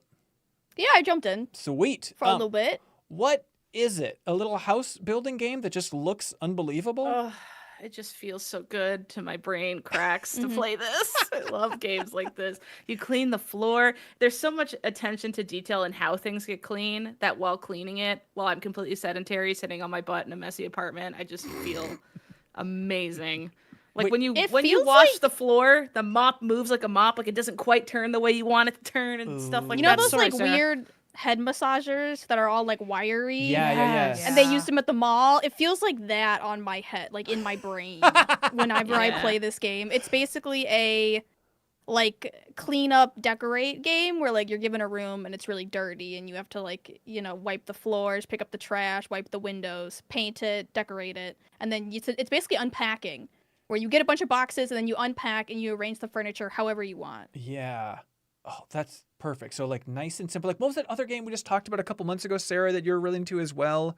That was about just like organizing all those houses. Remember Something that? of the house. Yeah, Whisper of the House. Ooh, It's yeah. very similar to that, but I think that's a little bit bigger. And this, I think, is much more like you must live in the moment of Zen. Like, they really don't want you to rush this game. Mhm. No They matter say it what. up front. They're like, yeah, they say slow do down, not rush. chill out. Please don't get a Steam refund after a while. We really want Yeah, you to take your literally. time. Yeah. Literally though. But there's something about just that's like they're so valid for that. On that note, one thing I think they fumbled on is if you click finish, you can accidentally click the finish button, which that happened to me on like the third Oh, level. no. And the way I was streaming it, I crashed out like as if it was like a game that had a fail state. Because in my mind that was the fail state, not finishing decorating. Luckily you can go back. Because I was like, if they don't let me go back and I have this garbage looking artist studio, I'm going to lose my mind. But yeah, it looks really beautiful. And to add to what y'all are already saying, like Sarah, I think you were kind of getting at this, like they add like a bit of physics to most, if not all items. And specifically, it's really nice when you have stuff that has like weight to it. One of the first place you clean and then decorate is kind of like a catch-all room. Like it has a TV, it has like a drawing desk, it has like a fireplace, and it has a beanbag chair. And when you lift up the beanbag chair, all the weight is like held at the bottom. Ooh, And that's then when you drop good. it down, it like floops and like lightly unfurrows in a way that's like just really nice. And I know that might, I don't know, sound silly to people who don't play these types of games, but this is the kind of like analysis and thought that goes into not just making these games, but also like appreciating and like discussing them and like breaking them down beyond just Yeah. like, I don't know, you put stuff in places. It's like, it's so much more than that. It's the feel of it. And like even just, compared to a more 2D game, which I think Whispers of the House was like pixel art, right? I'm trying to remember. But like having like 3D models here, we can just have like the sun beaming through the window. It feels like you should be able to see the dust kind of flying around the room a Yeah, little you can bit. see the dust You motes can. in the air. Like, this is one of those games that you want to like crank the graphics all the way up. Like, I got my like 5070 like pumping out here. I'm like, because when you mop, the water appears and then it slowly dries And it on the and floor, the light and will it dries. change the look of it. I like this as the metric now instead of Crisis. Yeah, You know? everything should be compared to. Does it look as good as Hozy? Do I want to Yeah. like eat it? Do I want to eat this video game? I'm gonna lick that dust. It's like off when before. you peel the plastic off a new piece of tech, the game. Like that's what you feel over and over and over and over for hours. Okay, so I mean, we've described it with every superlative possible. Is this just going to be game of the year, or is it just like a cool novelty that is good on a brain for a couple hours? It's a good novelty that's good on your brain for a couple of Hell hours. yeah, and God bless I it mean, for I it. think there's a world where, I mean, I don't want to evoke the two tens. Like, there's a world where that could be in the two tens. Like, you know, it is a very like well-made game, and I think there's two like bigger dings against it. Like, it doesn't have much for story, and it isn't like terribly long. But I don't think it needs either of those things. No, so I also feel like it's silly to ding it for that. But I think that is worth at least acknowledging, because like the number one thing people ask is like, so is it like unpacking? And it isn't like unpacking in that you are unpacking boxes, but it's not nearly like, it's not puzzly like unpacking is. It's not story like unpacking is. Yeah. It simply is a game where it's fun to take stuff out of a box. So I do want to like caution people against being like, oh, well, is it like that? Like, you might like both of those games, but you're gonna like them for different reasons. Yep. Yeah, I totally get it. Yeah, it's a $15 on Steam. Tiny Build is the publisher, and then Come On Studio is the developer of Hozy. But that's cool. I'm thank you for bringing this to our attention. I just want to look at it all day. I just want to have it. Can we also please? like acknowledge like little things it does that like so many decorating games don't do? Like, I can place a chair over a rug. Thank God, because you would like so many, and I understand like the coding challenges of this, like even though I don't actually understand because I haven't coded it myself, but it's like I get why this isn't more widespread, but the frustration of like, well, the rug is its own asset, so it can't overlap with this other asset, even though in real life, obviously I'm putting stuff over rugs. Like, there's a lot of things that are stackable, and they're not just stackable in I coded so that I could put a mug on a table. Like, you could put the mug on the pumpkin. You can put the pumpkin on another pumpkin. Now, you can't line them up perfectly, which I did find frustrating because I wanted to make a jack-o'-lantern stack, and you can't. But, like, it has a lot of, like, little stuff like that. Like, it's more than just, like, it is pretty. Yeah. It is, like, well thought how the assets function. Like, you can click on things to interact, and you get, like, the room of the motorcycle, and, like, certain things have light fixtures that you're not expecting. Like, it has a lot of those other elements that add to the satisfaction and joy of like creating the space, because they give you the tools necessary to have enough power to bring your vision to life, which is the point of games like this. Hell yeah. I weirdly thought of Max Payne when I was clicking things to make sounds like I do in Max Payne. Wait, just Okay, clicking hold things on. to make sounds? What? Can you explain that a little bit more? In Max Payne, if you walk up to something and like interact with it, it'll be like ding ding ding ding ding ding, like you're a child playing with a little children's toy, and that's exactly what you do in Hozy. Okay. Is there also a dead child crying in the distance? No, and Sam Lake's No? not in this Okay. one either, but Okay. it has some differences too. Things that will be a point against Hozy when it comes to the end of the year. Sam Lake all of a sudden started dancing in one of the rooms. Game of the year. Oh, But and that you didn't don't have to happen, use all so- the stuff. So many decorating games are like, here's your stuff you have to decorate with. You have to put it all in here. You can move it outside and like kind of rebox it up, which is a big deal to me. I don't know if it is. Maybe it's not to everybody else, but like, I should be But, like- excited, Janet. No, it's I like that I didn't have to use everything. God, I'm frantically trying to look at where the studio is from because I'm like, this feels Finnish. This could also be in Finland. It feels. It definitely, European. yeah, you can tell Europe that it's like it's somewhere. giving European. Yeah. Well, there we go. Hozy is the name of that game. And Kyle, you know what's cozy? Some kind of advertisement? A Twilight What do you- soak. Twilight soap. No advertisement here, Kyle. It's just some URLs are cozy if you try them in your browser. Like, for example, patreon.com/MinnMax with 2 N's, which is where, we're not telling you to do nothing, but if you want to just check it out, see if there's a benefit tier that's right for you. If you want to unlock early ad-free versions of the MinnMax show and support us directly, unlock the bonus podcast feed and listen to Haley each and every week with Bonus Pod. You could do that at the $5 tier. You want to try it for a month. You like what MinnMax is, what we're trying to grow into. You can jump in and support it. We'd appreciate it. Just like we appreciate some of our biggest supporters, like the one, the only, I Am 8-Bit. This is Talk why about their wonderful online store. their wonderful online store is great, and they have such good stuff in there, and they partner with the best of the best, including, this is fun, we just talked about this.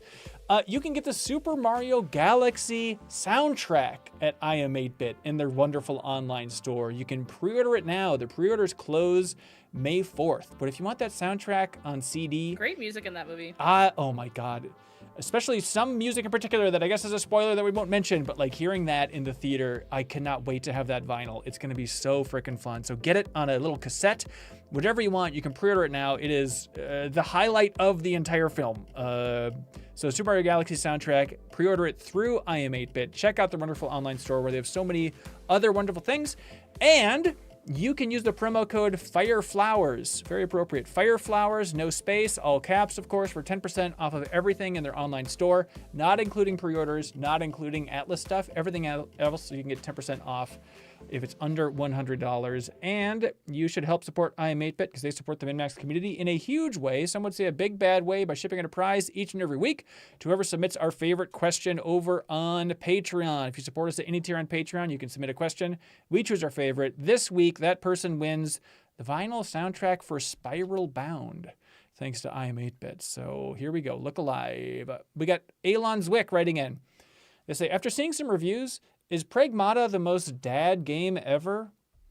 What do you all think are the top 3 dad games? God of War. Is it just starring a dad? So like God of War, Last of Us, would that count? God of Not War so more much- so than Last of Us for sure. Yeah, I think. yeah. Yeah. But my thing with this was because I posted like what my Blue Sky review was like a dad ass game for dads, you know. Yeah. And it's not even necessarily just because of Diana. It's also the space stuff. I just feel like that's like I don't know, dads Dads of love our space? age, Ben. I feel like we're just into like science fiction and going to space and stuff, you know, and 3D printers, you know. It is. You need to really be into 3D printers to love Pragmata. Honestly, like you really clocked it with a 3D Accurate. printer. Yeah, there's a real. I can see the vision. Man, I wish I was a dad. And I say that with All a 3D these dad printer in my games. home. It's not too late, Sarah. You can have one of my kids and get into 3D printing. It's pretty sweet. I think if most women could be dads, they would. And I'll just leave it at that. That's a good point. I'd be a dad if I could, but I do not want to be a mom. But like that sounds Yeah. awesome. it it sounds is. a lot easier than the alternative. It is pretty good. It is the least fair thing on planet Earth for sure. What about like, are there any dad games that like don't star a dad or the narrative involves a dad? Like for me, like Age of Empires, Sarah, I feel like you've even called this before. It's like the most dad-ass series. It's giving like when you're younger and you go into the basement of the family computer and like the dad is sitting there playing a game and it's probably Age of Empires. Like you look Yes. at the screen and you're like, what is that? Yeah. What Because is like that happened to me camera? growing up. Like, you know, the dad's playing his video game or like the older brother and it's always some civilization-like game where there's lots of little armies. Yep. Overhead Weirdly- camera. Yeah, Weirdly enough, my dad game that I think of, because it's the only game I have a memory of my dad playing on our PC in our little house in the basement, was Twinson's Odyssey, which is the oldest game ever. Twinson's Odyssey. That's made What up. And is it's like that? must be this some old Canadian PC thing. game. No, and like you fight with your like you make Twinson angry and then he can throw rocks, or you make him happy and then he can talk to people. It was a weird game. But I remember sitting on his Wait, lap. how do you spell this? I it's- gotta make sure you're not making. It is this the up. It worst looks looking so- character models I've ever seen in my life. It's so old. One of my first memories is sitting on his lap, just staring at the screen and him playing Twinson's Odyssey. And he's never played another video game in front of me ever my whole life. Just this one, ruined him. Twinson's Odyssey. Jeez, have you looked at these Wow. characters recently, Haley? This is like Veggie No, Tales yeah. on. It took me Meth. 10 years to figure out what this game was because he didn't remember. I was like, what's the game? And it's a guy, he has a bun, and he has a weird green dragon. It's kind of claymation, but it's probably just old. And he didn't know. And it took me 10 years, and then someone randomly was like, I think that's Twinson's Odyssey. And I looked at it, and I had an aneurysm. I was like, that's it. Like, my child At brain that from... moment, yeah. I'm Oh my surprised that you God. continued playing games after seeing this. Because if this is what somebody showed me was a video game, I would never touch a video game in my life. Well, that literally happened to Haley's father, as we've learned. Yeah, he was turned off So from this- this crap forever. So Yeah, this Little is Big new and What your show dad Plus. thinks plus. you're doing with us now, talking about Twinson's Odyssey. Which you are, I guess, Probably. actually. He's like, how have you This built is a career around Twinson's Odyssey? You gotta play this for New Show Plus. Like you can get both games for I would $15 on love Steam. to play this. Yeah. Because I don't know Hell what yeah. the heck happens. I just know I remember a woman gets really mad at him in some like I remember he went to a building and this big woman kind of giving sassy bartenders like wow, wow, wow, wow, and got mad at him. I remember being like, I'm like getting a little scared. I was that little that like just a character going wabba wabba scared me, and I was like, turn it off. How old was it? When did it come out? We all remember the day when Twin Suns Odyssey came out. Well, you're Googling it. That's why I'm asking. I don't think it's on top of your head. I don't know. Steam says 97, but I don't know what that date corresponds to. So I'd have been 4 years old. Yeah. Awesome. That's it. Well, actually, it says the description for the game says released. Well, I'm looking at the sequel actually, so maybe that's Okay, so So it's crazy that this is the most dad game. I never would It have is. clocked No, this. it I thought is. it was going to be God of 100%. War. This is actually the most sad game ever made. Twin Suns Odyssey. Chandler writes in. They say, "Are you all strictly shoes off at the door kind of households?" I'm asked Americans. Yes. No, I'm tired of this. I'm tired. I'm There we sick go. of it. I'm sick of people thinking that all Americans wear their shoes in their house. I'm tired of people coming up to me and acting like this is some weird cultural thing. I've talked Nobody to so wears many their Americans who say Nobody they wears do. their shoes in their house. Nobody. They do. Not For the most part, in, not. people don't. I've never think- seen anyone wear shoes in their house. That wasn't like a specific indoor shoes because they have bad feet or whatever. When people come over, I don't make them. I kind of like leave it to them if they want to take their shoes off. Because also, I feel like my floors aren't clean enough to make you take your shoes off. You know, I have like a cat. It's like, if you don't want to leave your shoes on, that's like fine. Because I don't have like visitors that often anyway. Except for my brother, because he comes over often enough. He has, I got him a pair of Crocs to wear inside when he's like over. But like if y'all came to like my apartment, you said, "Oh, shoes off." I'm like, "Oh yeah, if you want." Yeah. And if you left them on, I wouldn't be like, what kind of jerk is that? I'd be like, well, yeah, it's not that deep. I'll mop after. It's fine. You're here once never every a couple question. years. But yeah, we have like cow slippers, chunkless. I've never seen that. Like here, it's if you wear your shoes past the front door, you're rude. Like no matter what. Really? Okay. What about hardwood flooring, main floor? Like I think I'm in Janet's camp of just kind of like if you want to leave them on, leave them on. If you want to take them off, take them off. I don't If think you're I care coming too in much. to like drop off a water filter for 5 seconds, yeah. But if you're coming in to hang, you're not going to be like a dog scooting around the carpets and only stepping on hardwood or something, right? Well, you would just yeah. take them off. I guess so. I don't know. I bet even like my carpet upstairs. I bet if I had company and they just like bring their shoes, I don't think I would mind.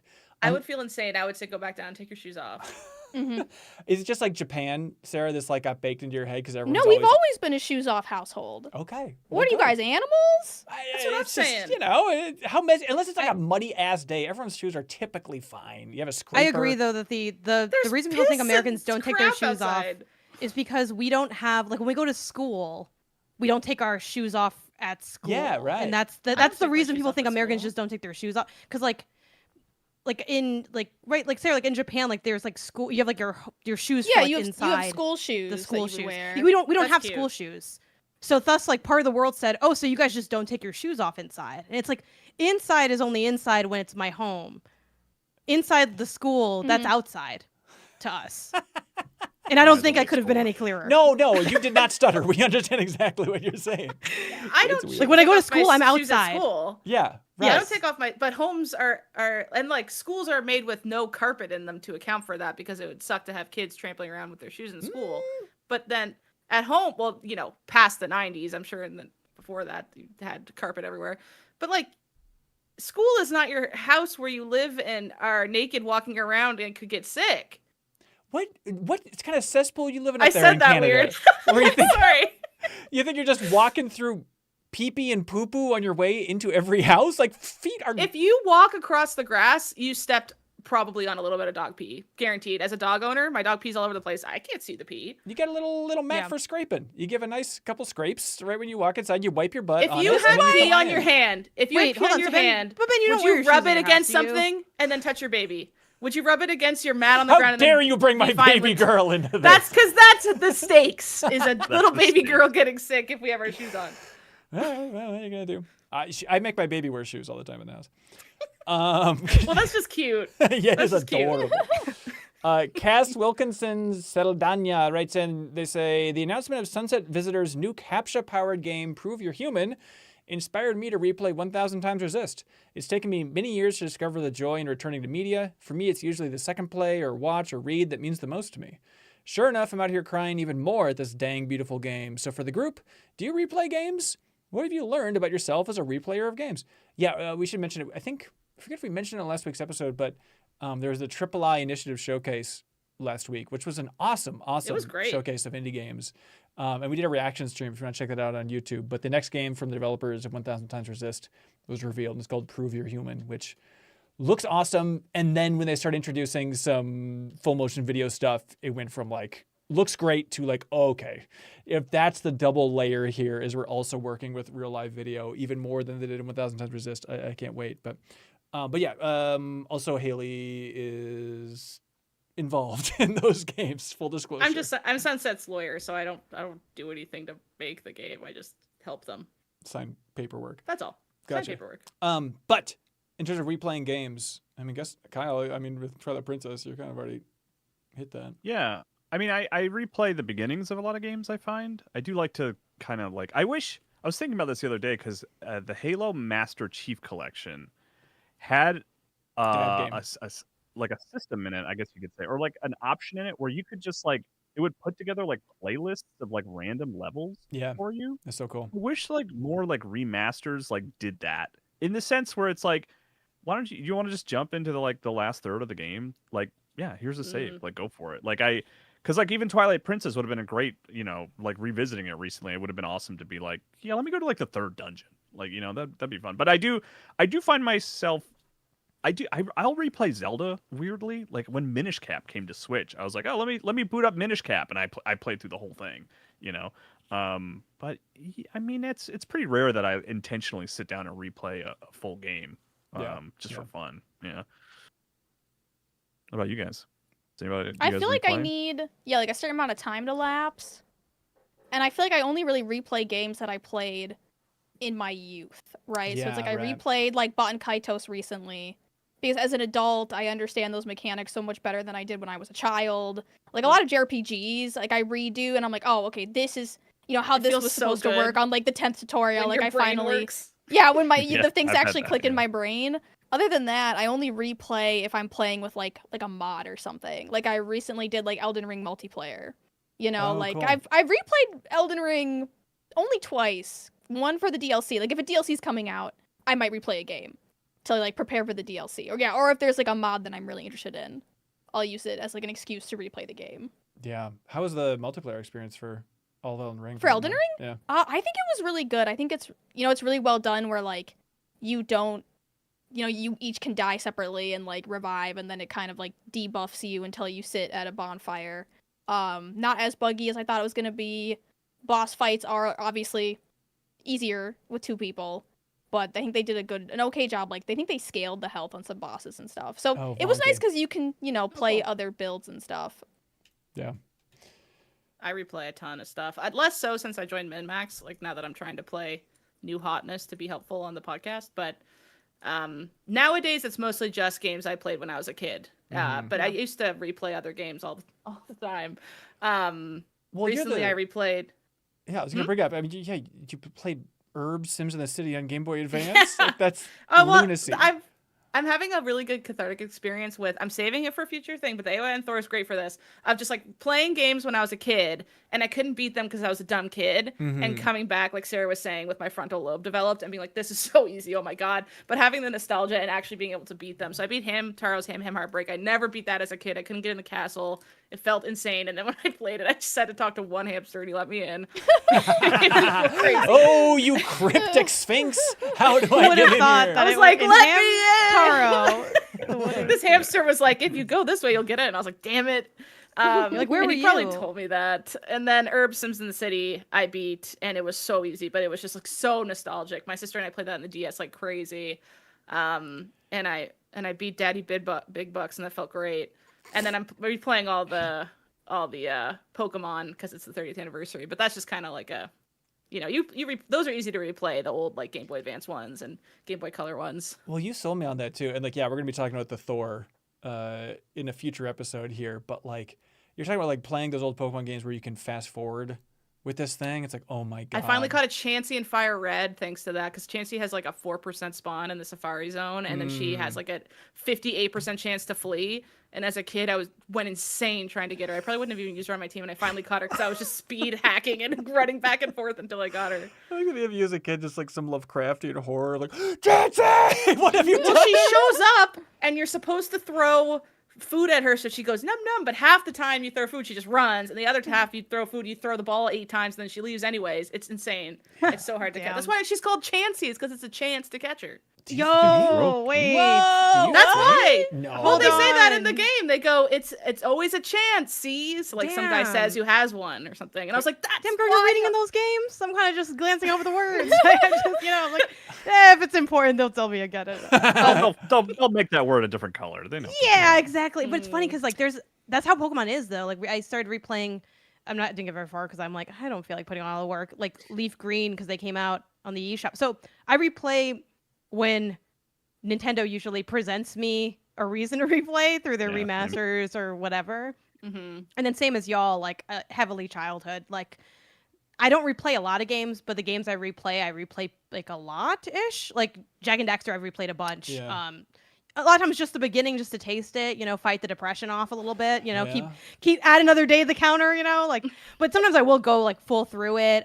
Sunshine's another one that I love to replay. Yeah. Like I sat down the last time I replayed it, super close to my TV at the time, the GameCube, and I felt like I was just like on summer vacation that I made myself. Stuff like that's really fun. And then a couple, what other games I replay? Those are kind of the main ones. It's like, if a studio presents me with like a new way to replay, I'll do it.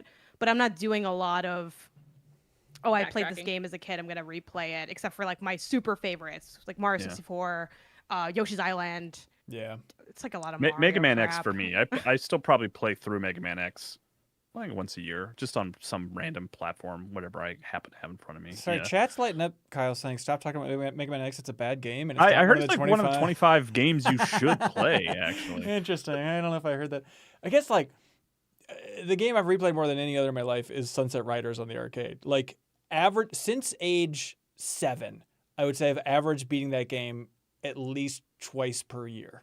Like because I just have it on the arcade, and so I just like every summer it's like, all right, this is just the summer rituals. I need to play through this game, and every once in a while I'm like, would it be a fun deepest dive? Like I know it so well, but there's not just that you much by to yourself talk. in an empty room. It really would feel like that. I'm like, let's talk about the American West. Like it'd be there'd such be a lot messy... of us as guests being like, oh yeah, that's crazy, man. Yeah. And then in summer 02, I beat it, and then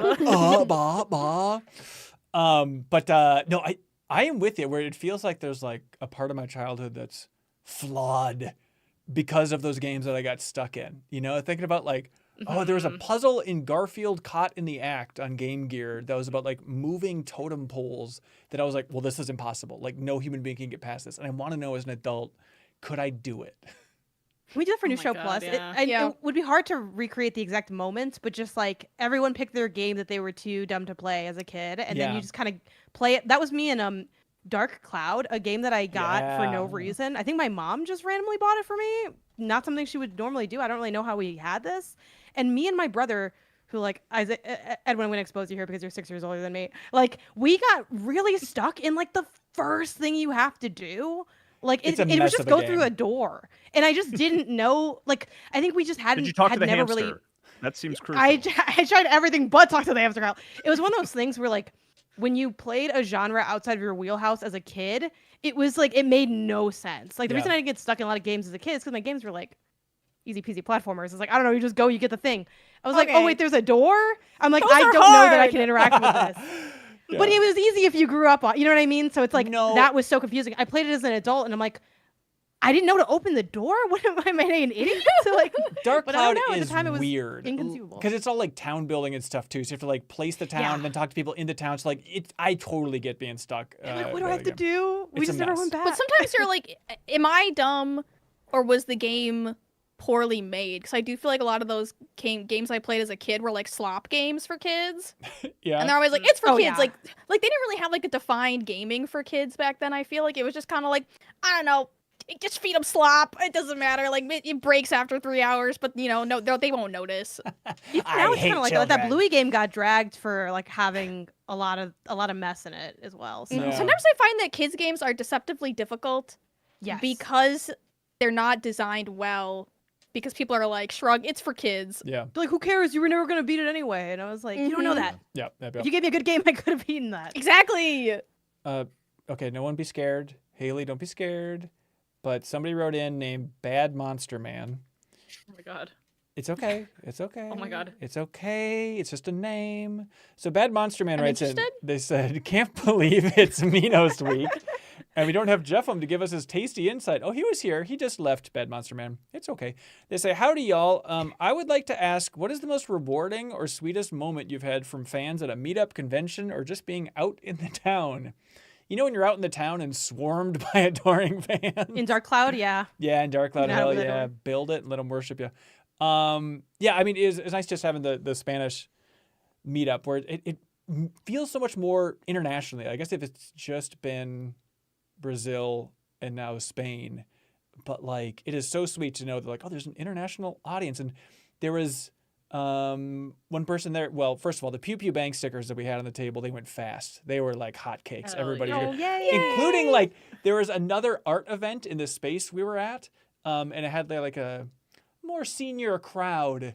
And I noticed like a bunch of women, like older women, were also grabbing PP Bank stickers. They would come look at the MinnMax stickers and PP Bank stickers, and without any context, they're all just grabbing PP Bank Yay, stickers it- and it walking out with it. works. Thank you, Yeah. The Queens. branding, it works. Yeah, our logo's good. Mission accomplished. But yeah, it's very sweet. Like the people give us stuff which you absolutely do not have to do. Do not feel any pressure, please. But it is so sweet. Like somebody at the San Francisco meetup during GDC a couple years ago, I was raving about the 2-player tabletop game, my favorite, that's called Dust Biters, and they made their own expansion and printed their own expansion to that game. And they're like, yeah, I only made 2 copies. I have one, and now here you can have the other one. And it's like, it's good. It like Wow. doubles the scope of that game in a game that the developers refused to make an expansion for. And that was just like, the level of production here is wild. But again, no expectations for gifts, but they're very sweet every once in a while when they come through. Although And my PO box is there is a PO box on our site if you go to MinnMax.com. But this time, like a fan came and they're like, "Hey, Jacob, I brought Resident Evil 4 for you to sign." And they're like, "And Ben, I wanted you to sign something too. I just didn't know what to grab. So here's Horizon Zero Dawn on PS4. You want to sign that?" I was like, "All right, yeah, sure." I will give you $1,000 for that copy of Horizon Zero Dawn signed by Ben Hansen. Oh my god. On the signing favorite? stuff Nice. for the Pew Pew Bang panel we did in Florida, Oh, someone yeah. brought the Death Stranding baby for us to sign, which I think I Yeah. still Oh yeah, yeah. maybe forgot to post that online. So We should post that. if I This is happen so to remember funny. it, I will post it. I think it's in my phone somewhere. That was really cool because it was, for those that don't know, it was just like it got brought up on the podcast that I have this Death Stranding baby in our room at the time. So it was just like, oh, inside joke signature. Like that was really cute. It was sweet. It was fun. It shows they obviously listen to the show and this, that, and the third. Also the work of bringing it there because it's not a small collector's Yeah, edition either. that's intense. Yeah. That's huge. Someone at the Minnesota one, also again, I hate to do the gifts thing as well, but it's just hard to not remember those things. Yeah. Like gave me and I think a couple other people like our pets crocheted. That was really sweet. It was like right. a little head of like my cat, super cute. That's so nice. And then not a gift, but a point out thing. And I'm sorry, I forget everyone's names. But someone was like, hey, they were like talking to me at the meetup and they're like, by the way, like check out like my tattoo. And they had a tattoo on their arm of Jack from Jack 2 with Cyndaquil on his shoulder. And I'm like, this is Whoa. like so me coded. Like I was just very like, obviously we all like games there, but it is like the simplest thing ever to be like, it's nice to talk directly to people and connect over games and get to do that in a one-on-one, format while versus like people just listening to us and it's kind of like in one direction. Oh, and my last one is PAX, not a meetup, but I was in line to play a game and the person in front of me said, "Are you Janet Garcia? I'm listening to the MinnMax show right now." Ooh, And I heard you wow. talking over like you talk in my, so that was just really like cute and cool. That's amazing. Bon, also the sweetest part of meetups. This is what I'm really into, maybe too much, is like just like connecting different people. I was talking to like an indie developer in the Spain one. And I was like, oh, Jordy from Deconstructive, he's over here. Like you should talk to him about developing in Spain. Or like I was talking to somebody and they're like, yeah, I'm moving from Germany. I'm gonna go to Vietnam and see what the indie game development scene is like in Vietnam. And then I was talking to somebody else. And they had moved to Spain recently, and they're like, "Oh, I love Spain, but I think in a couple years I kind of want to move to Vietnam." And I was like, "Let me connect these dots." It feels like a little game of like, okay, now you two hang out for a while. And they talked about Vietnam for a long time. It was beautiful and perfect. You do like doing that. You're like a Ben big loves to do coordinator. that. Ben Yeah. loves to do that. You I did didn't that to Sarah me told me in this about GDC you, yeah. last year. You were like, was a Japanese developer who worked on one of the Final Fantasies. Oh, the Final Fantasy meetup. 15, a designer in Yeah, 15. and you were like, but you were watching me like a hawk because you were like, don't say anything bad about Final Fantasy 15. What? I was not. You were like, and you were like, Sarah, they worked on Final Fantasy 15 because you were worried I was gonna say something bad. No, I thought, or no, it was the idea of like, oh, you worked in Japan as well, and I thought it'd be a relief, like, okay, let this guy speak Japanese for a while. Was the logic there? Not, please don't talk about how you didn't like Final Fantasy 15. Bon John Bovi. Oh, also the weirdest thing in this last thing about the meetup, I swear. Other than the travelogue, which will feature the meetup coming soon, but somebody was at the meetup, and he came up and he just was speaking in Spanish, but like with an American accent in a thick way. And I was like, what is this guy? He seems so familiar. And I forgot that he was at the Portland meetup. And then like last year, he's like, that's it. I'm moving to Spain.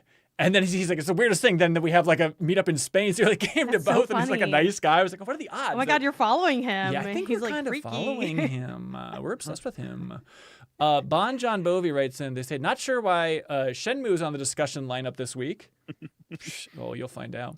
But I've been playing Outrun, and I've come to the conclusion that it's one of the greatest games of all time. Yu Suzuki deserves to be more than just known as the Shenmue guy. He's got a whole library of games that he's on top of. Virtual Fighter fans, Kyle. I mean, Space Harrier is one of the sweetest looking games of all time. It's very cool. Haley, you ever seen Yeah. Space Harrier? It is like just a 90s acid trip of a game. Look at a screenshot where it's just the first screenshot you find is you're flying and it's behind the camera and it's just It's a a mammoth? Cyclops mammoth. Yeah, it's so freaking sweet. This is giving I'm 4 years old playing it on my dad's lap. Yeah, and it's less scary than whatever the hell Twinsen? It does feel Winston's like that Odyssey, game. Speak nicely of it. Oh, sorry. That game in particular does feel like just the mad ramblings of a child. It's like, what if you could like fly and like you could go wherever you want? And it's like a mammoth, but it's cool because it's a Cyclops. But Yeah. Sarah Pazorski, Yes, Ben Hansen. you're playing Shenmue 1? Was it just like a one-off weird stream, or are you sticking with this?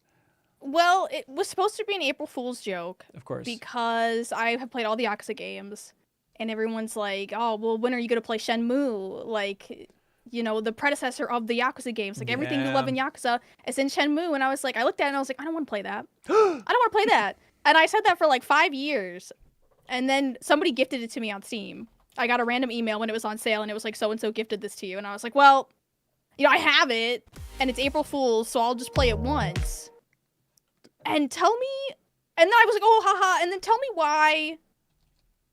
Suddenly I'm like, oh, this game's kind of good. Yeah. Am I? But here's the thing. Wow. No, here's the thing. Here's the thing. It's Sarah one the of those, Shenmue like, sicko? I no, had no, no, no, no, idea. no, no, no, no, no, no. It's always the quiet 'cause- one squad. No, but it's like, tell me why it's like, you know, the worst person has like a good opinion because Shenmue fans, I've interacted with a lot of Shenmue fans. Yep. All of them a little depressing, I would say. Like they always kind of like lament Shenmue, and they're like, you wouldn't see what I see. You don't understand Yes. what I went through with Shenmue. You don't understand XYZ, blah blah blah blah. So like they're kind of annoying. And which is kind of what also put me off the game. You know, is like they're very into Shenmue, which is, you know, totally valid, but you're a little weird about it sometimes. Right. Yep. And then I played it and I was like, oh no. And then I played it as a joke. And then I played it again. And then on the third playthrough, I was like mourning the loss of a Dreamcast future. And I've never Yeah. played the Dreamcast. And I was like playing the game and I was like, suddenly I'm like, damn, what would have happened if the Dreamcast stuck around? You know? Sarah, And you have to do that. You have to do that trend of like, this is my first day playing Shenmue. This is my second day, third day. The Dreamcast was a beautiful machine. Literally, that was me. The band-aids on your face. You got the And brown leather jacket. I remember, Ben, one time you said, Sarah, you would like Dreamcast games, like you strike, and I said, you are a doo-doo headed idiot. Yes, correct. And you're not right. And then I was like, oh wait, I feel like Well, these Dreamcast games kind yeah, of go hit. back What and else check is he the right tape. about? One Were we thing though is misled? I would argue that Shenmue is dramatically different than pretty much every Dreamcast game. But she also loves Sonic Adventure 2 Battle. And like, if you like that Yeah. and Shenmue, you're a Dreamcast sicko. You just don't know it yet, Sarah. It is in your that's blood. True. When Yeah, I but found mean, out like, you could I- like take your chow on the go, like you could like, I was like, what is this? What is this? Why do you think 7 years ago I was screaming at you about the Dreamcast?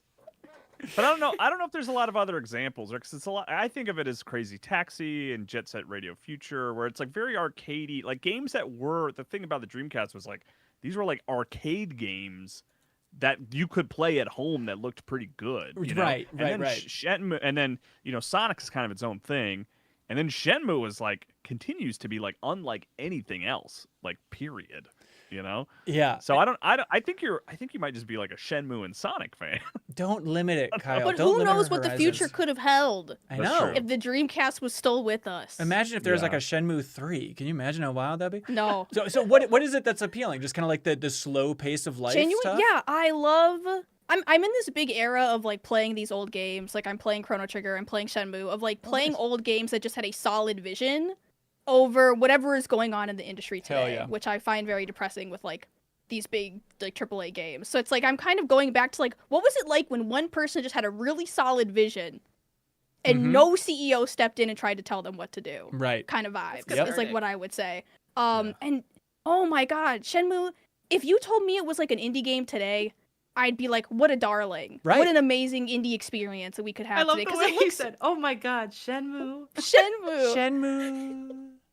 But it reminds me of like Arctic Eggs, and they're having there's a new game coming out called like About Fishing. Yeah, About Fishing, and they said it was inspired by Shenmue, and it looks very similar.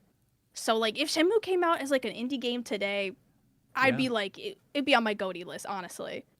Well, Because it's just love the that. game is such a vibe. Shenmue play 3 did Shenmue. come out today. Yeah, but there's Shenmue like it's Yeah, lacking. Shenmue is way more interesting than 2 and 3 for sure. Absolutely. Yeah. Like being in the city that you grew up in ostensibly like makes a huge difference. Like once you leave, it gets kind of funky and weird, but still very interesting for sure. Are you playing in Japanese or are you playing in English? I'm playing with the English voiceover, which is bad, but like Okay. in a way that it's endearing me to It's it. kind of like required. Like it's bad in a way that's so charming. And the weird. writing's not good, but I think if the Yeah. writing was good, I wouldn't like it as much. Yep. You know, and it's just something about the town. I feel so nostalgic for it, even though I've never been there. Yeah. And a I know that great it's like way a to really put it. good Yeah. recreation of what it actually looks like in Japan. Because like someone I knew went on like the Shenmue tour, because you can go down there to Sakuragaoka and you can like tour the whole area and see what it looks like the really? ports and everything.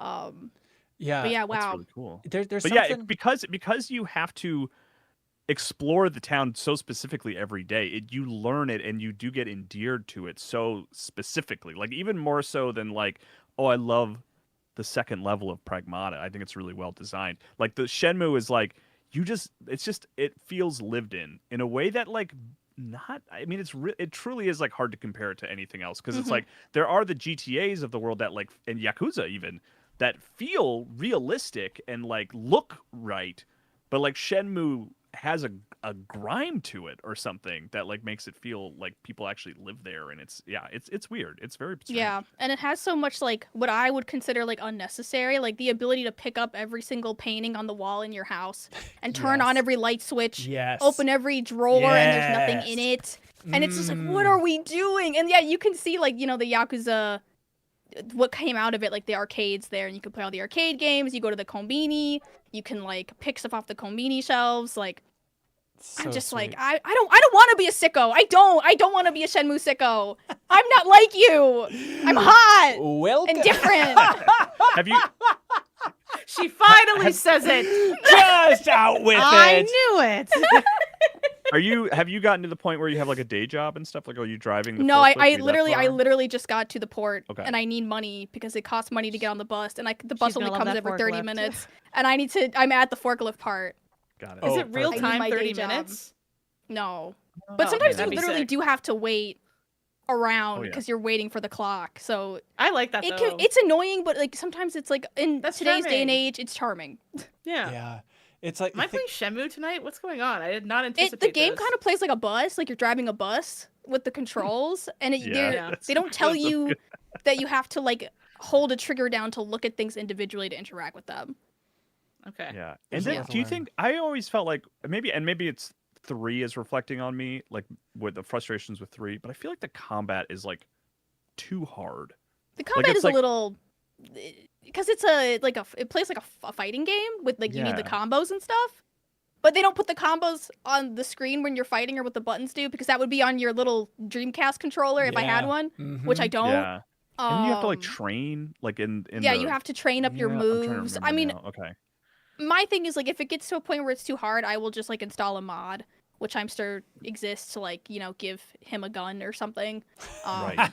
Yeah, because I think that would truly like that is a shortcoming. Because the first time I played it was with Game Informer, like we live streamed the whole thing, Andrew Reiner and I played it on a proper Dreamcast, and there are episodes where I'm just like hitting my head against a wall of just like I just want to beat up this guy. This is like so hard because it's like it's like a fighting game, but I would love a version of it that just like scales back sort of the combat and just lets you focus on day-to-day stuff, because that's where that game sings, you know. Yeah. I remember, you know, thinking about if it came out as a modern indie game and stuff, and like Ben Reeves and I visited the studio in Tokyo for Shenmue 3 and spent way too much time with Yu Suzuki. It's a long story of getting stuck in traffic, yada yada yada. But it was like just a sign that like I don't think they have the right vision for this. Where like he was so into like the graphics of Shenmue 3. And he's like, look how good Shenmue 3 is. Look at like the detail in the jacket on Ryo here. And I was like, first of all, it doesn't look that good, but it's just like, you know, for an older developer to like make it their first HD game, you know, he just couldn't get over the fact that like, look how realistic their faces are. And it's like, I don't think that's what people want from Shenmue this day. And I'm like, but I like how bad this looks. Right. It's charming, and I like how whack the faces are. Yeah, if it was just like a remastered kind of Dreamcast era look to it, I feel like that almost would have had more heart for Shenmue fans for Shenmue 3 than them trying to modernize it in some ways. But well, good, Sarah. Welcome to the party, pal. I'll just never play 3, and then I'll never become bitter and jaded like the other Shenmue fans. I'm trying to remember it now. It's not that like 3 is like this crazy departure. I think it's just like it just feels out of time. Like it doesn't feel as like, wow, I can't believe this was happening at this time, which is like makes Shenmue 1 and 2 charming, where 3 just now feels kind of way behind. And it's also, I mean, not to scare you away, but it's narratively unsatisfying to the point where I'm like, why wouldn't you have just tried to finish this now? They had one more chance and they didn't take it to close the story. Yeah. It's amazing. Okay. Yeah, chat, I need you to light up for recommendations for Sarah on the Dreamcast. Space Channel 5, that feels Sarah adjacent. I do like Space Channel 5. I love the Space Channel 5 clips. Yep, okay. Like, there's Blue enough Stinger, weird horror game. I mean, right? if you like playing some older Resident Evils, like, that's conceivable. Toy Soldiers, of course. Samba de Amigo. Like, there's some cute stuff. Is Power Stone on Dreamcast? Hell yeah, it is. That was the only Dreamcast game I've ever played at my friend's house. Yeah. Oh, Kyle, I just read your preview for Dench Attack. Where you asked him, it's like, oh, clearly it was a Dreamcast inspired game, right? Yeah. I was like, you guys are trying to make a Dreamcast game, right? And they were like, yeah, that's what we're going for. Fun fact, you know who is the narrative lead for Dench Attack? Is it Ryu? It's Ryo himself. No, it's Jordy, who is from Deconstruct Team that we just visited in Spain. Oh, nice. Yeah, so he wrote cool. Ninja Gaiden Ragebound and then Dench Attack as well. Nice. For kind of outside stuff. Blobas Martin writes in, they say, can a game become less over time by adding more? I've been thinking about this a lot with how No Man's Sky has been updated throughout the years. Is it absurd for me to feel that the game is less exciting even though none of the features that I liked from the early versions have been removed? But now that they have like, you know, pet fighting and stuff in there, basically Pokemon battles, like I know what they're saying. Like it does feel like you're kind of adding so much that at a certain point it's just somehow more bland. I don't know. It is possible.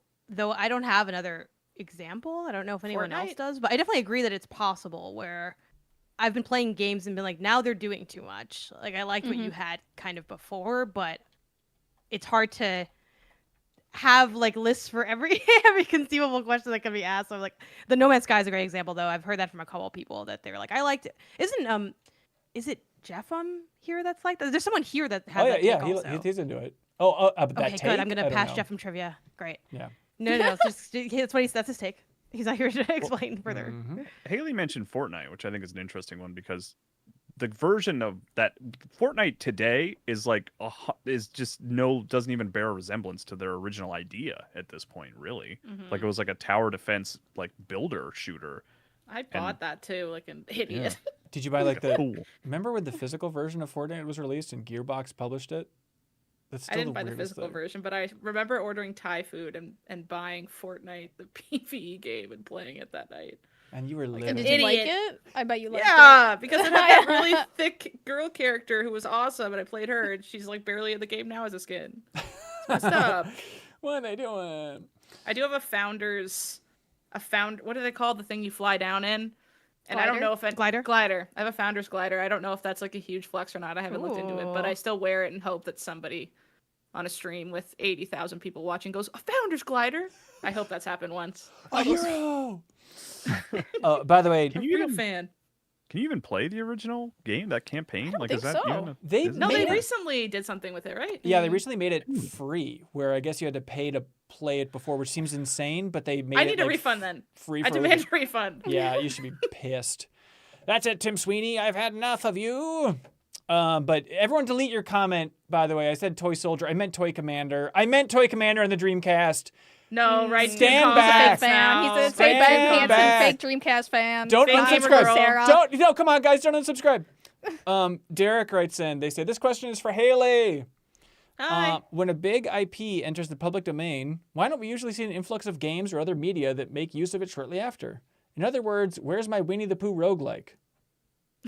It's kind of funny because it loses its value. Now everyone can use it, so nobody wants to use it because it's like the same reason why a little kid wants the toy someone else is playing with, but not the 80 toys on the ground. I think that's part of it. Yeah, but like we see it in film. It's just like film is a quicker turnaround than games, and so they can make Winnie the Pooh horror movies within like a year or so. Yeah, and whereas games, is like, probably. this would take several, so it kind of loses the charm of immediacy. Yeah, no, you'll notice that there was a lot of Alice in Wonderland stuff the year that Alice in Wonderland became public domain. And there's some good Alice in Wonderland games. Like I think it's Winnie the Pooh is probably a bad example because what are you gonna make, like Tigger's Honey also, Hut there is 2? There is a Winnie the Pooh Lame. roguelike. I think you're right, Jenna. Because Yeah, it's called Winnie's Hole. Oh, appropriate. I'm not joking. It's called Winnie's Hole. That's the name of the game. Scared the and dog it's awake making that sound. and it's an early. It's a roguelike dungeon crawler. I know several people that have played it. They said the mechanics are actually quite solid, but that it probably does lose a lot in that they named it Winnie's Hole. So who wants to play a game called Winnie's Hole except for like people doing it for the memes? And I think that's also one of the problems, I imagine. Like, Sarah, I don't know if you have a perspective on this from like the development side of things, but I feel like a lot of developers are often talking about like they want to make their own stuff, like their own original stuff. So I imagine that that's also a reason we don't see more games using public domain stuff. Yeah, but I did look into the Winnie the Pooh thing specifically, and I guess you can have copyrights. They have copyrights on other things besides Winnie the Pooh, like maybe Winnie the Pooh's like red shirt is specifically a Disney copyright. So you can have a bear called Winnie the Pooh, but like he can't look like Disney's basically. So Yeah, I think there look like the are original one when he was first drawn. yeah, or there whatever. are like Yeah. other constraints around it. Right. They It's like put other Steamboat. rails. Steamboat Yeah. Willie or whatever Mickey's other name is public domain, but like not Mickey Mouse in recent cartoons. His design there. Yeah. Yeah. Um, I think there's also the element of like not the literal legal ownership, but of just like Disney does like own even something like Aladdin. You know what I mean? Like if you Yeah. released something called like Aladdin, people would just be like, "Well, this isn't the thing that I love, so I don't know, I'm not interested in this." You know, like they just kind of Yeah. they put their stamp on it, and it's like even if they don't legally own it anymore, they kind of like they claim sort of Emotionally unofficial have ownership claimed over it. Yeah. Yeah. They probably have a trademark for Aladdin for movies as well, so that like Yeah. you could create an Aladdin movie, but have to call it something else. Like Return of Jafar. Yeah, it's like Maybe. it is interesting looking. That's a good one. Good pull, by the way, for Winnie's Hole, Janet. Like looking on, if I just search Winnie That's the Pooh, crazy. When else could I use this? Oh, for that's content? cool, Janet, for Winnie's Hole. I stand by the sentence. But like, it's funny if you search Winnie the Pooh on Steam. Like, there are a handful of games like Winnie the Pooh Taste Test, Winnie the Pooh Hops for Honey, is releasing in May, so we can look forward to that. Like, Let's there's go. New Show Plus. 100 Acre Wood. Okay, they have like scary Winnie the Pooh. They kind of got the same range. But like, I think a big example is like Lies of P, right? For like Pinocchio. That's kind of maybe the biggest example Yeah. of. Should have brought No, that up, but yeah. I would think Charles Dickens' Christmas Carol has probably been used the most in the public domain than any other IP. Oh yeah, but it's meant Think in the about video every games. Christmas. Oh, not in games. There was that Christmas Carol roguelike, genuinely from like, was it 2 years ago or something? There was like Oh, a really? Christmas Carol roguelike. I'm pretty sure. It's called like Ebenezer something. Yeah. Ebenezer's Hole, obviously. One of my Ebenezer's favorite Hole. movie lines of all time It's is from the Muppets Scrooge's Christmas Hole. Carol when Yeah. he goes, and Tiny Tim, who did not die. Me and Michael say that like every day. Piet van Rosmelin says, Ben, I noticed last week on the podcast you said bro twice. And every time you do, I will remember when you snapped at Kyle Bossman for saying that this is not a bro kind of podcast. Yeah. You know Wow. what? I'm not proud of Wow. it, but sometimes bro hits. And it's like, it's always tongue in cheek, but I get it. That it's jarring. It's a powerful Sarah and Janet, word. should we tell Ben about our discovery of the words he uses for no. when he says hi to us? Oh no. I don't We know all if had he needs to know, but yeah, You don't know you if have a scale on ways you refer to other people. A scale? Yes. Mhm. Yes. Please, Leo's go on. aware of this as well. Okay. Mm-hmm. I'll hear it. Boss. Yeah. But We got- everybody has that scale. Yes, but some people get boss more than others. We actually looked at our Slack and saw how many times. he Oh, called yeah, each they of us analytics. boss. To Oh, Ben, okay. you're either a Rank it. boss or a buddy. Hey, Yes. And there buddy. is a scale between the two. Yeah, but Hey, it's boss. I usually actually use buddy though, but boss buddy is like a common dynamic. No, his. I thought you were gonna mention the ha thing. Oh, the Where, hot you know, so people. you yeah, often the just ha say thing as ha. well. You don't say ha ha. You don't say You LOL, say just ha, comma. Yeah, that is Blah, yeah, blah, blah, blah, it's my blah. But thing. one time I checked my messages with you. One time you did say ha ha, so I was like, obviously I'm just funnier than everybody else on YouTube. I think that was like that was like funnier than everything else. Normally ha is just yeah, diffuse. you really thought a lot about it. Yeah. And sometimes the boss thing is interesting because I think sometimes it's like you got to pair it and do the math of like what I'm messaging about. You know, it's not just like, "Hey boss, great episode of Bonus Pod." I'd roll over in my grave before I ever said that. You know, normally it's like that's usually Nice used thing to say. I Bonus know, I know, points. I know. Always. But normally it's Why? used like in terms of just like, "Oh, I have a request," or like, "Hey, It's when you want something. yes." And I'm Yes, trying you're a to make boss. it Oh my god, you're nicer. buttering me up. It I'm- works yes. because I'm egomaniacal. How Yeah. did you know that? It's just a That's little totally the it's a difference. layer of butter of like, "Hey boss, like you're in charge of this. What's the status of this thing? Did you reach out to that Or person it's, hey yet?" boss, listen, the boxes were bad last time, or something to soften it. The boxes There was a were pixel bad? overlap. Oh, Like in the video yeah. windows. Yeah, Yeah, yeah.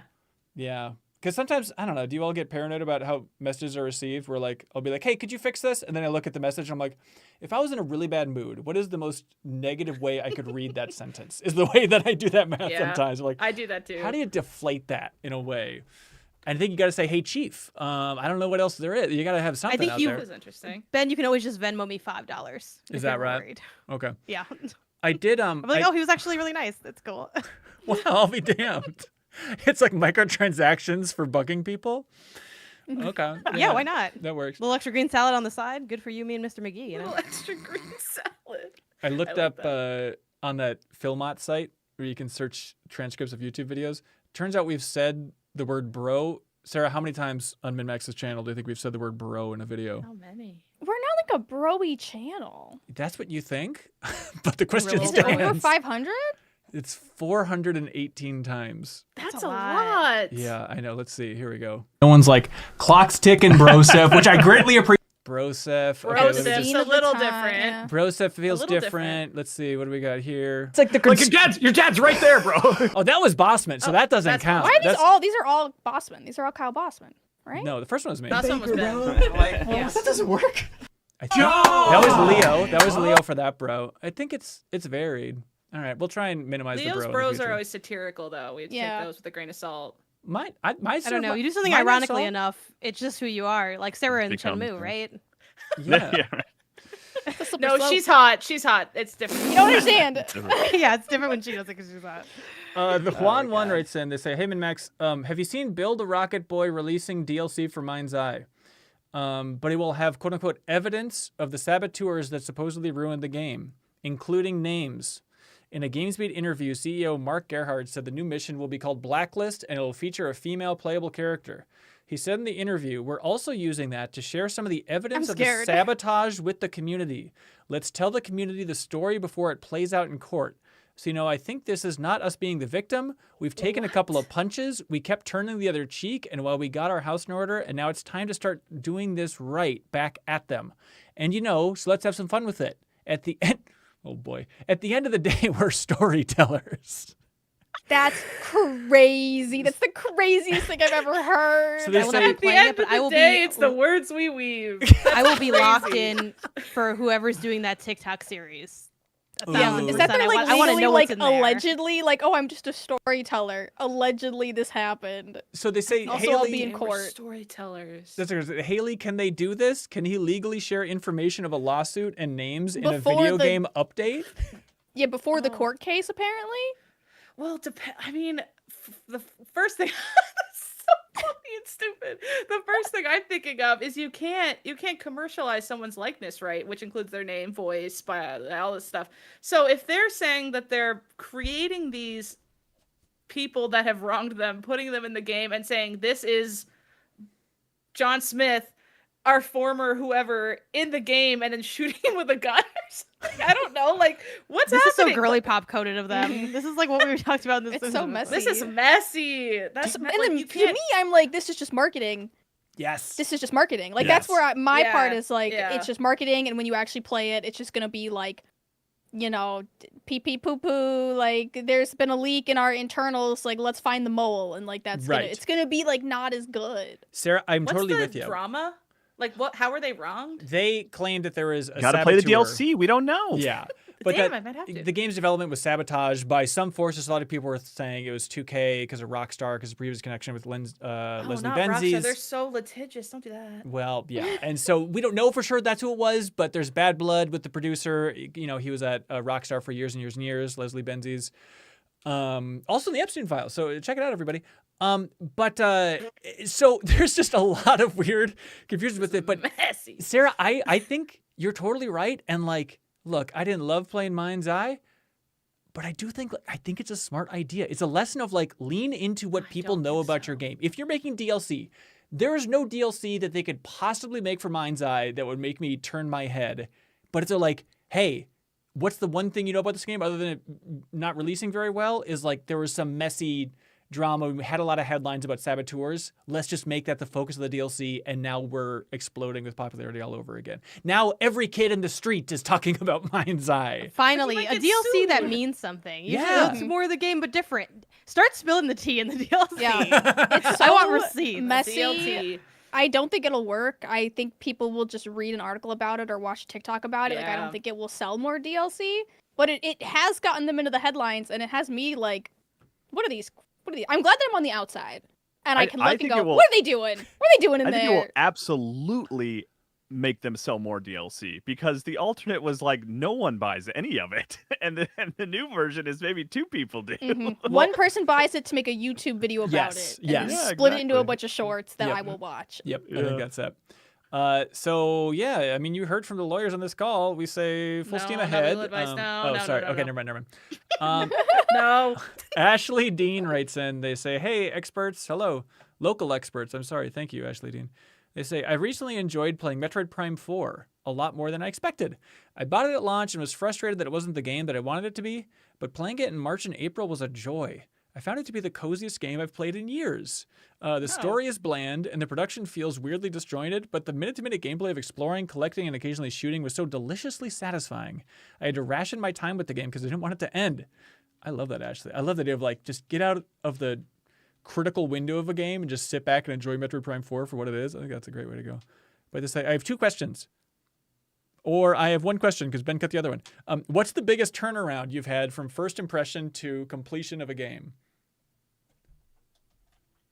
Oh, like you pick it up and then put it down and then don't pick it up for like 3 more years, 5 years kind of and thing? then you're like, I'll be damned. Look at Oh, this. that's what they meant. I think so. Oh, I have like a huge amount of time. Let me grab this. I While have you're 2 looking- oh, that come to yeah. mind. I got You have a yeah.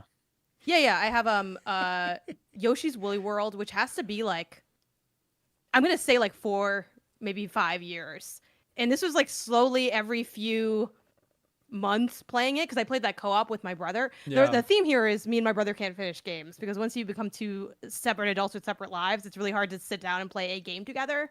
The other was the Quarry, which Haley, I finally finished the Quarry. Wow, It took hero. me 4 years to beat this game. I'm so embarrassed. I started playing this game like maybe even the day that it came out. Like when it launched, I was like, boom, I'm here. 4 years later, I finished it. I had insane gaps in between. And the most humiliating part was like, I think the last gap we had was maybe like a year. And genuinely, we sat on a plate. We like we got the whole night. We're going to finish it tonight. Guys, we had maybe like 10 minutes of gameplay left. Oh, no. Oh, God. We were both so humiliated. Like, my brother went back to his apartment. His roommate's like, what happened? I thought you were going to be like out all night playing this game. He's like, it ended. The game's done. And yes, I already started the other one. And then I put it down, and who knows how long that one will take. But I'll meet you in a bit. Janet, I was thinking of you recently over Easter, because we had like a whole Easter egg hunt in the house type thing. We had like another family's kid over here and stuff. And I was trying to think of like, all right, what music should I be playing? It's like, Here Comes Peter Cottontail. I can only loop that so many times. And I was like, what video game has like an Easter soundtrack? And I was like, Yoshi's Woolly World. And it is perfect. Perfect Easter vibes. I was more connected with you ever than Janet, just digging into the world of Yoshi's Woolly World. It's perfect. Which, have you played it yet? I played a little bit, I believe, and it bounced off a little bit. Sorry. It felt like bounced off. I bounced off. It's just it was a little bit of the Super Meat Boy treatment of like, I mean, I could play this, but why? I'd rather just replay Yoshi's Island. Sorry. But I get that it's great. Are you trying to get all the flowers? Because that's where the real juice is. Trying I to get know. the flowers. I believe you. I get it. I honestly, I mean, I loved Yoshi's Island 5 times as much. If we know anything about Ben, it's that he is a completionist when it comes to video games, and he's gonna get all. Whoa. I wasn't saying completionist. I said just get the flower, because there's like 8 different things you could collect. The flowers are where the real level design juice is. I'm with you, specifically with Thank that you series. for starting it. No, I did back in the day, but like, because like I loved Yoshi's Island when I played it in college for the first time, and then I replayed it and like 100%ed it, and that's when it was like, whoa, this Yoshi's Island is like one of the best. So I get that. It idea is the best for that one, series. which is kind of unfortunate. It's like I don't know if this is like a separate question, but if that's ever happened to y'all, where you play something and whether it's in the franchise or the genre, it's like it's actually all downhill from here, and you're like, oh well, that's awkward. I tried. Yeah, I guess Shenmue. That's that exact experience right there. Does you guys have one that they went back to and completed and appreciated differently? I had a quick one, which I think I've shared before, but Castlevania Lords of Shadow has a really great first 5 minutes, and then like after that, it goes really downhill. And I put it down for like 2 or 3 months, and I was like, let me try this thing again. And once I got past that second level, which was pretty rough, it ended up being like one of my favorites of that generation. I really love Lords of Shadow. It like starts strong, dips, and then like really takes off like around the third level or so. But that one was like there was like a gap of maybe a few months between me getting back to it and it just being like, I love this. Like, this is so good. We were talking about Mirrors of Fate, the 3DS game a while ago. I think it was on the MinnMax show. And I was like, that thing was surprisingly good. I think I was misremembering that. People hated the 3DS one. What was the reception of that thing? That's the one I played. I mean, it's okay. It's like, it doesn't quite like, you want it to be closer to like a Castlevania in the sense of like, oh, we're on 3DS. You have the map and all that stuff, but it wasn't quite there. It's fine. Okay. Yeah. Hey, sir, what should I be using in DMs? Give me the language to use. I'm dwelling on that. I'm going back in time. Are you lingering upon this? I'm lingering upon it. Yeah. Well, it's weird knowing you're being judged for exactly. Thank you, Kyle. That's a level of perception I never want in my life. But it just say their names only. Or you think? No, you're fine. No, you can say Boston Buddy. You can Send the $5.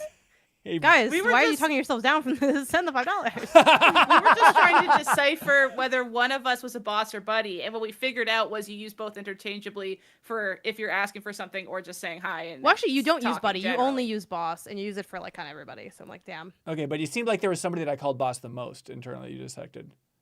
I think I was Probably, the I one. think Janet was Janet the was one that had boss? the Oh, no, most was it in the DMs. Okay. Yeah, it could have been Kelsey. And then It could've maybe been also anybody. Haley.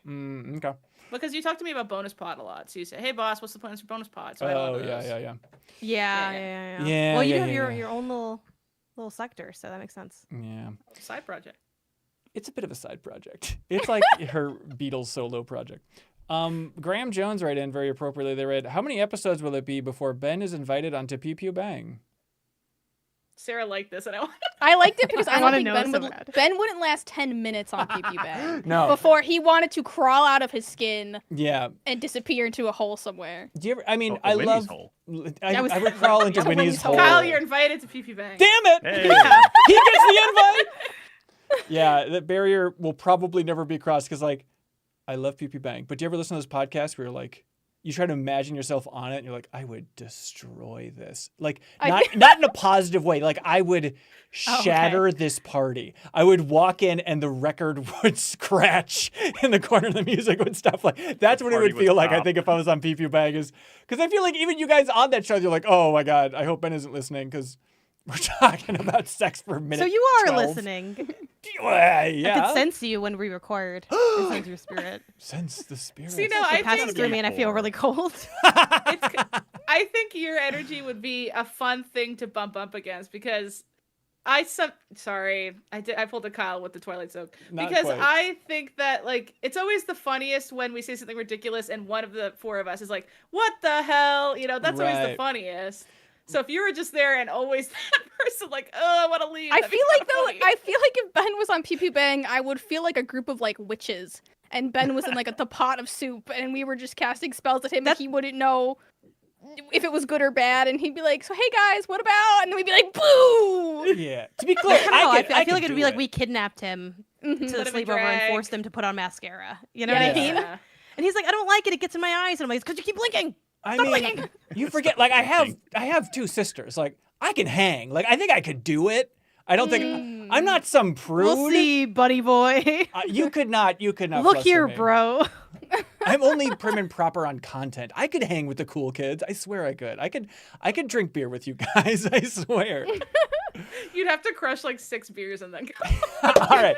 I do think like if I were to go on it, I think it's like I would need it to be in person. Like if you ever do like an in-person one, I could be. I don't know. I could come down and bring you. I feel like you wouldn't be able to handle the winding because when we record PP Bang, it's a winding road. Yeah. You know, like sometimes we're supposed to talk about something and we end up in like a different zip code completely. Yeah. And I feel like your producer brain. Yes. You would be like, we were supposed to be talking about, and it's like, no, we're talking about something else completely. And I can feel, I like every once in a while, like Kelsey, I feel like is channeling my soul a little bit of like, yeah, but we're talking about this, or let's move it along to this, you know? And it's like, I feel a little bit, just imagine that times like 20. And that's why it would not work. But you wouldn't be in charge. You just get to passively flow along the river.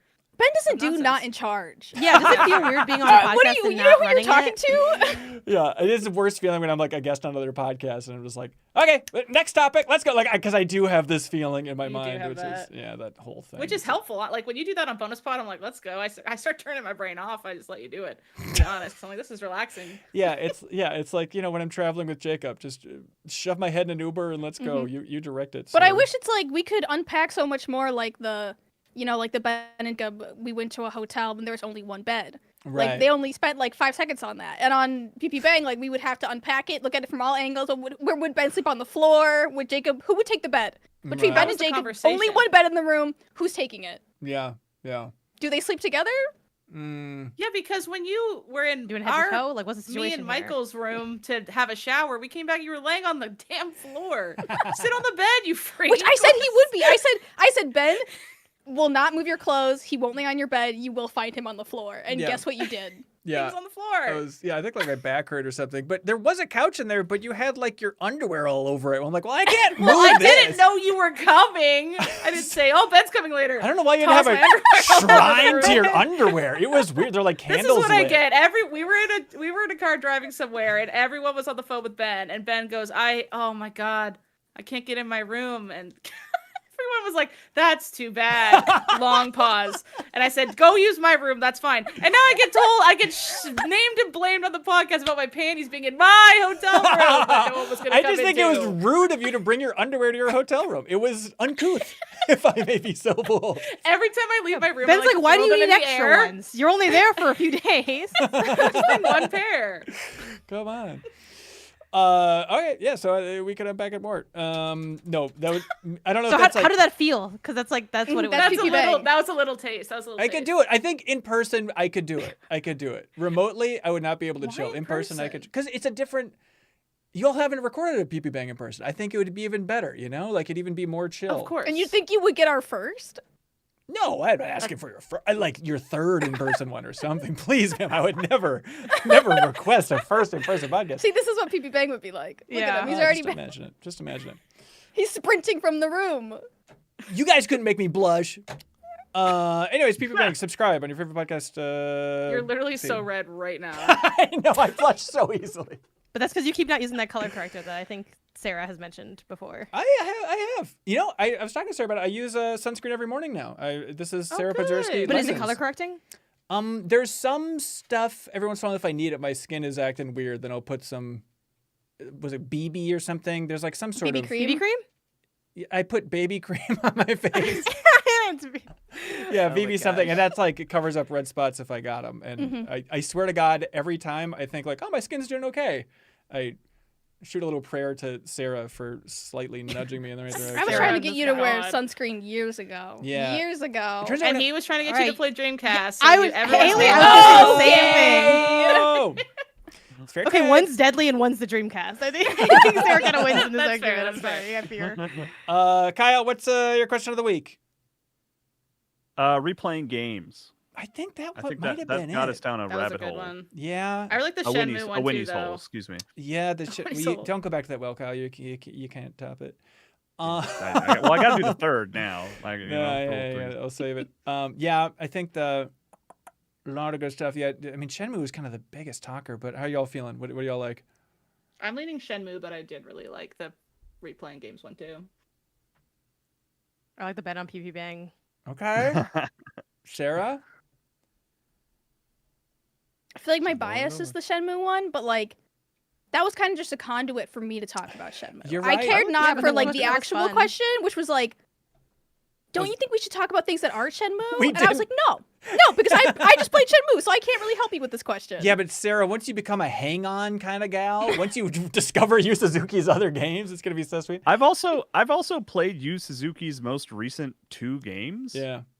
And you know, it's great to have conversations about Shenmue. Oh.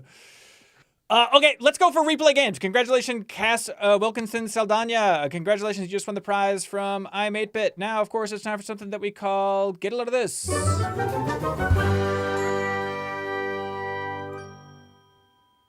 Hey, get a load of this. Spain, you ever heard of it? Look forward to a MinnMax Spotlight coming soon. We learned so much. Maybe we can unpack it on a future bonus pod, but maybe other people are hip to this. But we're talking about how everything is really late in Spain. You know, it's like you have dinner at like 10:30 at night. You know, it's like, what? And, you know, they were talking about like, oh, you know, all the best shows when we were kids, they'd be on at like 11 at night. And so all the kids would be really tired the next day. So they'd have to take a siesta because everything is just shifted. You have lunch at like 3 p.m. Everything's just slid over. It's like, what is going on? Does anybody have a guess why? Well, let me tell you, Kyle, student of history, it was to appease Hitler because Oh, no. Franco, the Wow. dictator, in the 30s, you know, like Spain just had their big civil war, but he was trying to cozy up to Hitler, and Hitler's like, hey, Franco, I think we might get along. And so Franco's like, hey, we're on your page, big H. And so they shifted their time, Big H. their time zone. It probably wasn't. Don't that ever call informal. me that. He said, "Hey, boss." No, and so they shifted. So they shifted to the German time zone in that era, in the 30s and 40s, to be more in line with Germany. So that led to everything being shifted later, and they just have never shifted it back. And society just got used to that, even though this has a weird, That's dark crazy. legacy. But weird stuff. Fun Spanish facts. But you all got something for get a load of this? Get a load of this. I was gonna invite you all on the Northern Lion Super Cruise. A I cruise saw with everyone's that. favorite streamer, Northern Lion. What? And some other streamers. And it was announced 3 days ago, but then when I checked this morning, it had already been canceled. What? Why? Oh, canceled? what? Why Yeah, was it got canceled? canceled. I guess like there's just a lot of internet speculation around it, and I guess it gave Northern Lion, who is like known as being the most normal Twitch streamer, Right. it gave him anxiety, and it was just too much for him, so it got canceled. But then I thought, imagine a MinnMax cruise. Sarah, I have Ooh. tried to line it up. I swear to God. Stop! No! Because I don't know if you've ever seen No, it. that sounds fun. But I've I was never going been on through a St. Paul cruise. a while ago, and they have these big Vikings cruise liners in the Mississippi that go to New Orleans. And I was like, that would be so freaking cool. And so That's I looked awesome. into it, and I reached out, and it was silence in response. But I reached out to be like, hey, they have like onboard entertainment, and it's just like, hey, We're gonna do puppet shows a couple times. You just tried to some get us booked as like a podcast on a river cruise? Yes. And we could just like bring video games because it's a bunch of like senior citizens. Let's just bring a bunch of Wii's and then do like video game Seniors, they podcasts. would- Set them up with Wii bowling. Yeah, set those weirdos up with Wii bowling on a boat. It sounds so fun. But looking into the price, it was outrageous. I'm trying to remember. It was like, however much I thought a cruise going from St. Paul to New Orleans would be, it was like quintuple it. It was something like $15,000 or something. I was like, what are you talking? And it was ludicrous. So I guess they were too good for us and they never responded. But in my mind, I was like, 2-week MinnMax cruise on the Mississippi. That'd be so freaking sweet. Not us bringing Wii's and just doing elder care with Wii's. What do No, you? we don't. We just give them the Wii's and then we do whatever we want. Yeah. Oh, we ruled the I thought we had to roost. play with them. No, Haley, no, would no, you no, get no. sick on that from like because of your motion sickness, or is that just for like games? No, I'm not really motion sick with like boats or whatever. Although there is an iconic moment in my childhood where I threw up on a whale watching tour in front of my entire class. And then shout out to Miss Ibrahim, my Ben French is teacher, so who was mean. really nice about it. You laughed like such an asshole. Is it? That was like 4 high. Like, so he really was. So he like, can you know, say more than one ha. Was it true that you puked into the blowhole of a whale as it was coming out of the water? When I puked, the whale jumped up like Free Willy and ate my puke out of the air and then dived in. Are you serious? Oh my god, impressive. that's nasty. I would was say they'll so probably collect embarrassing. more sea life and they should thank you. I know. Essentially, I'm feeding the fish. You're welcome. Sarah, yeah, I looked it up, and I want to get back to the story. $16,000 to go on that cruise. Can But you how believe long was it? 16,000? Is it 16,000. because for all of us, like all No, 8 of us? one person. 16,000 to go No, to New Orleans. get out of Yes, here. Yes. Get out of here. Get out of here. Get out of here. Wait, wait. What is the I'm point in thinking, being somewhere? How about where this, guys? it's not We get our cheap? own boat, we run our own river cruise, and we make money off of it. Like, this is Yeah. a money-making Much. opportunity. Hell yeah. But I don't, wait, Sarah, I fear you're like pitching what would be our fire festival is the thing. It's like, yeah, they didn't have any like life jackets or enough bathrooms. We just have to make sure There's- that the waivers are really good, you know, and nobody can sue us afterwards. Yeah. Yeah, I've- Haley, get on that because that's the same as Okay. the law you normally do. I've got like totally a, not different at I've got a jet ski. We can just like tie a raft to a jet ski and then just get on the big muddy with a bunch of MinnMax No, but then fans on Janet the will raft. say we're not allowed to piss in the river or something. Well, that's Oh, that's yeah. true. It's That's the river if we're on legally a jet ski binding. because I can ski over it, so that's fine. That's just being on a jet ski. That's what being on a jet ski is. Get a load of this. Okay. We're still going in this segment. I'm gonna use this to plug Sarah and Haley's Requiem Let's Play that's on YouTube because I Thank just finished you. it like a week and a half or so ago. One, it was holding my mental health together as me and Isaiah were unpacking this apartment. Every day he'd be like, let's put our girls on, and it'd be Sarah and Haley on the big TV, Aw. and it was awesome. It's That's so so funny. cute. It was so entertaining. Obviously, like, oh, I work here, so like there's bias there. But I genuinely don't like get a lot of time to like watch Let's Plays or like streams or anything. And this was just like so good. Like it had it all. Like it had the drama of the deepest dive and the stopping point being messed up and like a bunch of like funny boy. things happening. And Haley, I loved your bit about Dead by Daylight. I'm not gonna say anymore. If you know, you know. Wait, watch it. Watch the whole thing. But yeah, and this is also my public ask that I am now like Sarah. You're a Shenmue person. I am now an annoying Sarah Haley Let's Play fan. Where I'm like, Yeah. when are you guys gonna? You guys just did a bunch of work. When are you gonna work some more? But literally, like, when will you work some more? How much does Ben have to cash you to get this next Let's Play going? Because I finished it and was like, what are we gonna do now?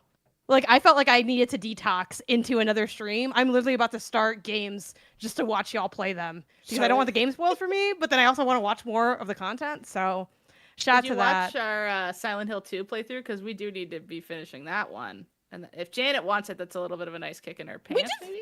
Oh, I guess we didn't finish that one. Oops. Yeah. No, we got to the bowling alley and we stopped. I was tired Oh, of that yeah, you guys- man. You guys got a I'm ways tired to of go, him. actually. I He's know. annoying me. He's pissing me off. I'll see if I can finish it and then because I would want to finish it first. I know y'all did Silent Hill F though to completion, so maybe I start Yeah. there and work my way backwards. To at least like the first ending. But I need Yeah. more. Fun. Noted. Get a load of this. I was at a GameStop and they had Pokemon cards for the first time in like a year, and you could actually they're actually there and they weren't going off the shelves like crazy. And so apparently I was looking into it and also talking to the guy that works there who had a very cute Mimikyu earring. Shouts out the worker in Halifax, Nova Scotia, who works at GameStop. And they're overprinting this set and this scalp. And I looked into this so much. I was in the Poke Vesting Reddit, just like reading them all getting mad about it, being like, because they're printing this one so much that it's actually just readily available. And so for the first time in like a year and a half, 2 years, they can't upcharge on it in a ridiculous way. And I was reading like all the reasons why they're trying to say that it's not a good set, and that's why they're not investing in it. Just buy shares in companies. Holy shit, please stop with the cardboard. And they're like, oh, it's because the cards are bad. It's because all the art's so bad. It's like some of the best art in a set in recent memory, in my opinion, and all the cards are cool. Like the chase cards are fun. It's like a really cute Meowth. They're just mad, and it just makes me really happy. And I bought packs, and I'm excited. Sweet. That's all. Anybody else got one? Hey, get a load of this. Not usually my genre. It's like a sort of a college drug movie. But there's this movie on Hulu called Pizza Movie that like shocked me with how funny it was, and like bizarre and clever, and like kind of Scott Pilgrim-esque even in a way. Like I'll watch Scott Pilgrim about like pretty often. And I'm like, how come every movie isn't like this? Well, Pizza Movie's kind of like Scott Pilgrim. Yeah. It surprised me. I would recommend it. It's very dumb in a fun way, kind of like the recent Naked Gun, you know, like just like a really good dumb comedy that's like quietly really quite clever. I really liked it. Love it. Sherry, you got one? They already went. Mine was the Northern Lion Super Cruise. That's right. That existed and then got canceled within 3 days. And where's our Super Cruise? That's right. We can't afford it. How dare you? From the community Discord. Go on the cruise. It's true. From the community Discord, get a load of this. Miyabi82. They shared a YouTube video from somebody called Bowl My Shoes. And it's one of those like, yeah, this is YouTube. Somehow this is exactly what YouTube was made for, which she made a video that's just called How Much Would a Mario Party Cost? And she just takes one game of Mario Party That's awesome. and like tries to do accurate math for how much each of these things would cost, like buying the island because you got to do big renovations for it, and each mini game itself that she runs into in one playthrough. So link in the description if you want to check that out. But that is it for this episode of the MinnMax Show. Thanks everybody for watching, listening, sharing, all that fun stuff. More MinnMax stuff is out there. This is just the tip of the iceberg. If you want to check out more stuff like Peep You Bang, new episode all about The Sims. Diving in deep on The Sims. The loaded gun segment that you get if you're a $5 supporter was so twisted. It had the longest bleep session in recorded history. So Sarah's dark past was not revealed.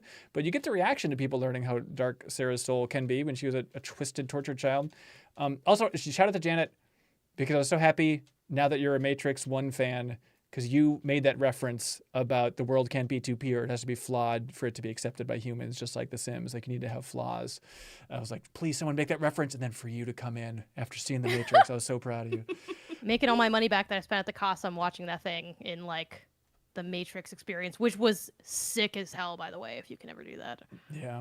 But then New Show Plus this week, Leo is on the moon, lore-wise, and thanks to Haley, or some sort of robot character, for jumping in and saving the day. Her name is Iris. Iris, thank you. So check that out on YouTube if you want. Also, we hit our goal for New Show Overflow, which is our Twitch sub thing. So we're going to be doing a bonus episode of New Show Plus. I think it might be streaming this Friday and then up on YouTube next week. And if it goes as planned, it's going to be a fun, nice surprise, perhaps tying into Mother's Day in a nice way on the horizon here. Is that next week? No, it's not coming up until like May, but just trying to think of some loose connection for that whole thing. And then also the Second Wind Showcase, we should mention. Janet and I helped pick out some indie games that are going to be in that chunk. So Second Wind are our brothers and sisters over there in the independent media world. They're putting together a big indie showcase that's airing April 23rd. And so we picked a couple indie games that we think look quite cool. And so it's going to be kind of like the MinnMax chunk and then like the skill up section of this larger showcase. So you can check that out on Second Wind's YouTube channel if you want.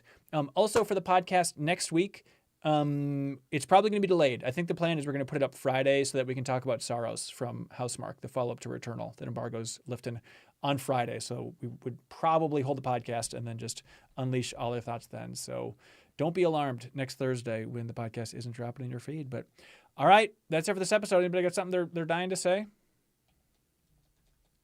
Nope. If you had to say something, Haley, what would you say? Twilight. Winnie's Hole. Okay, great. Bye, We tied. everybody!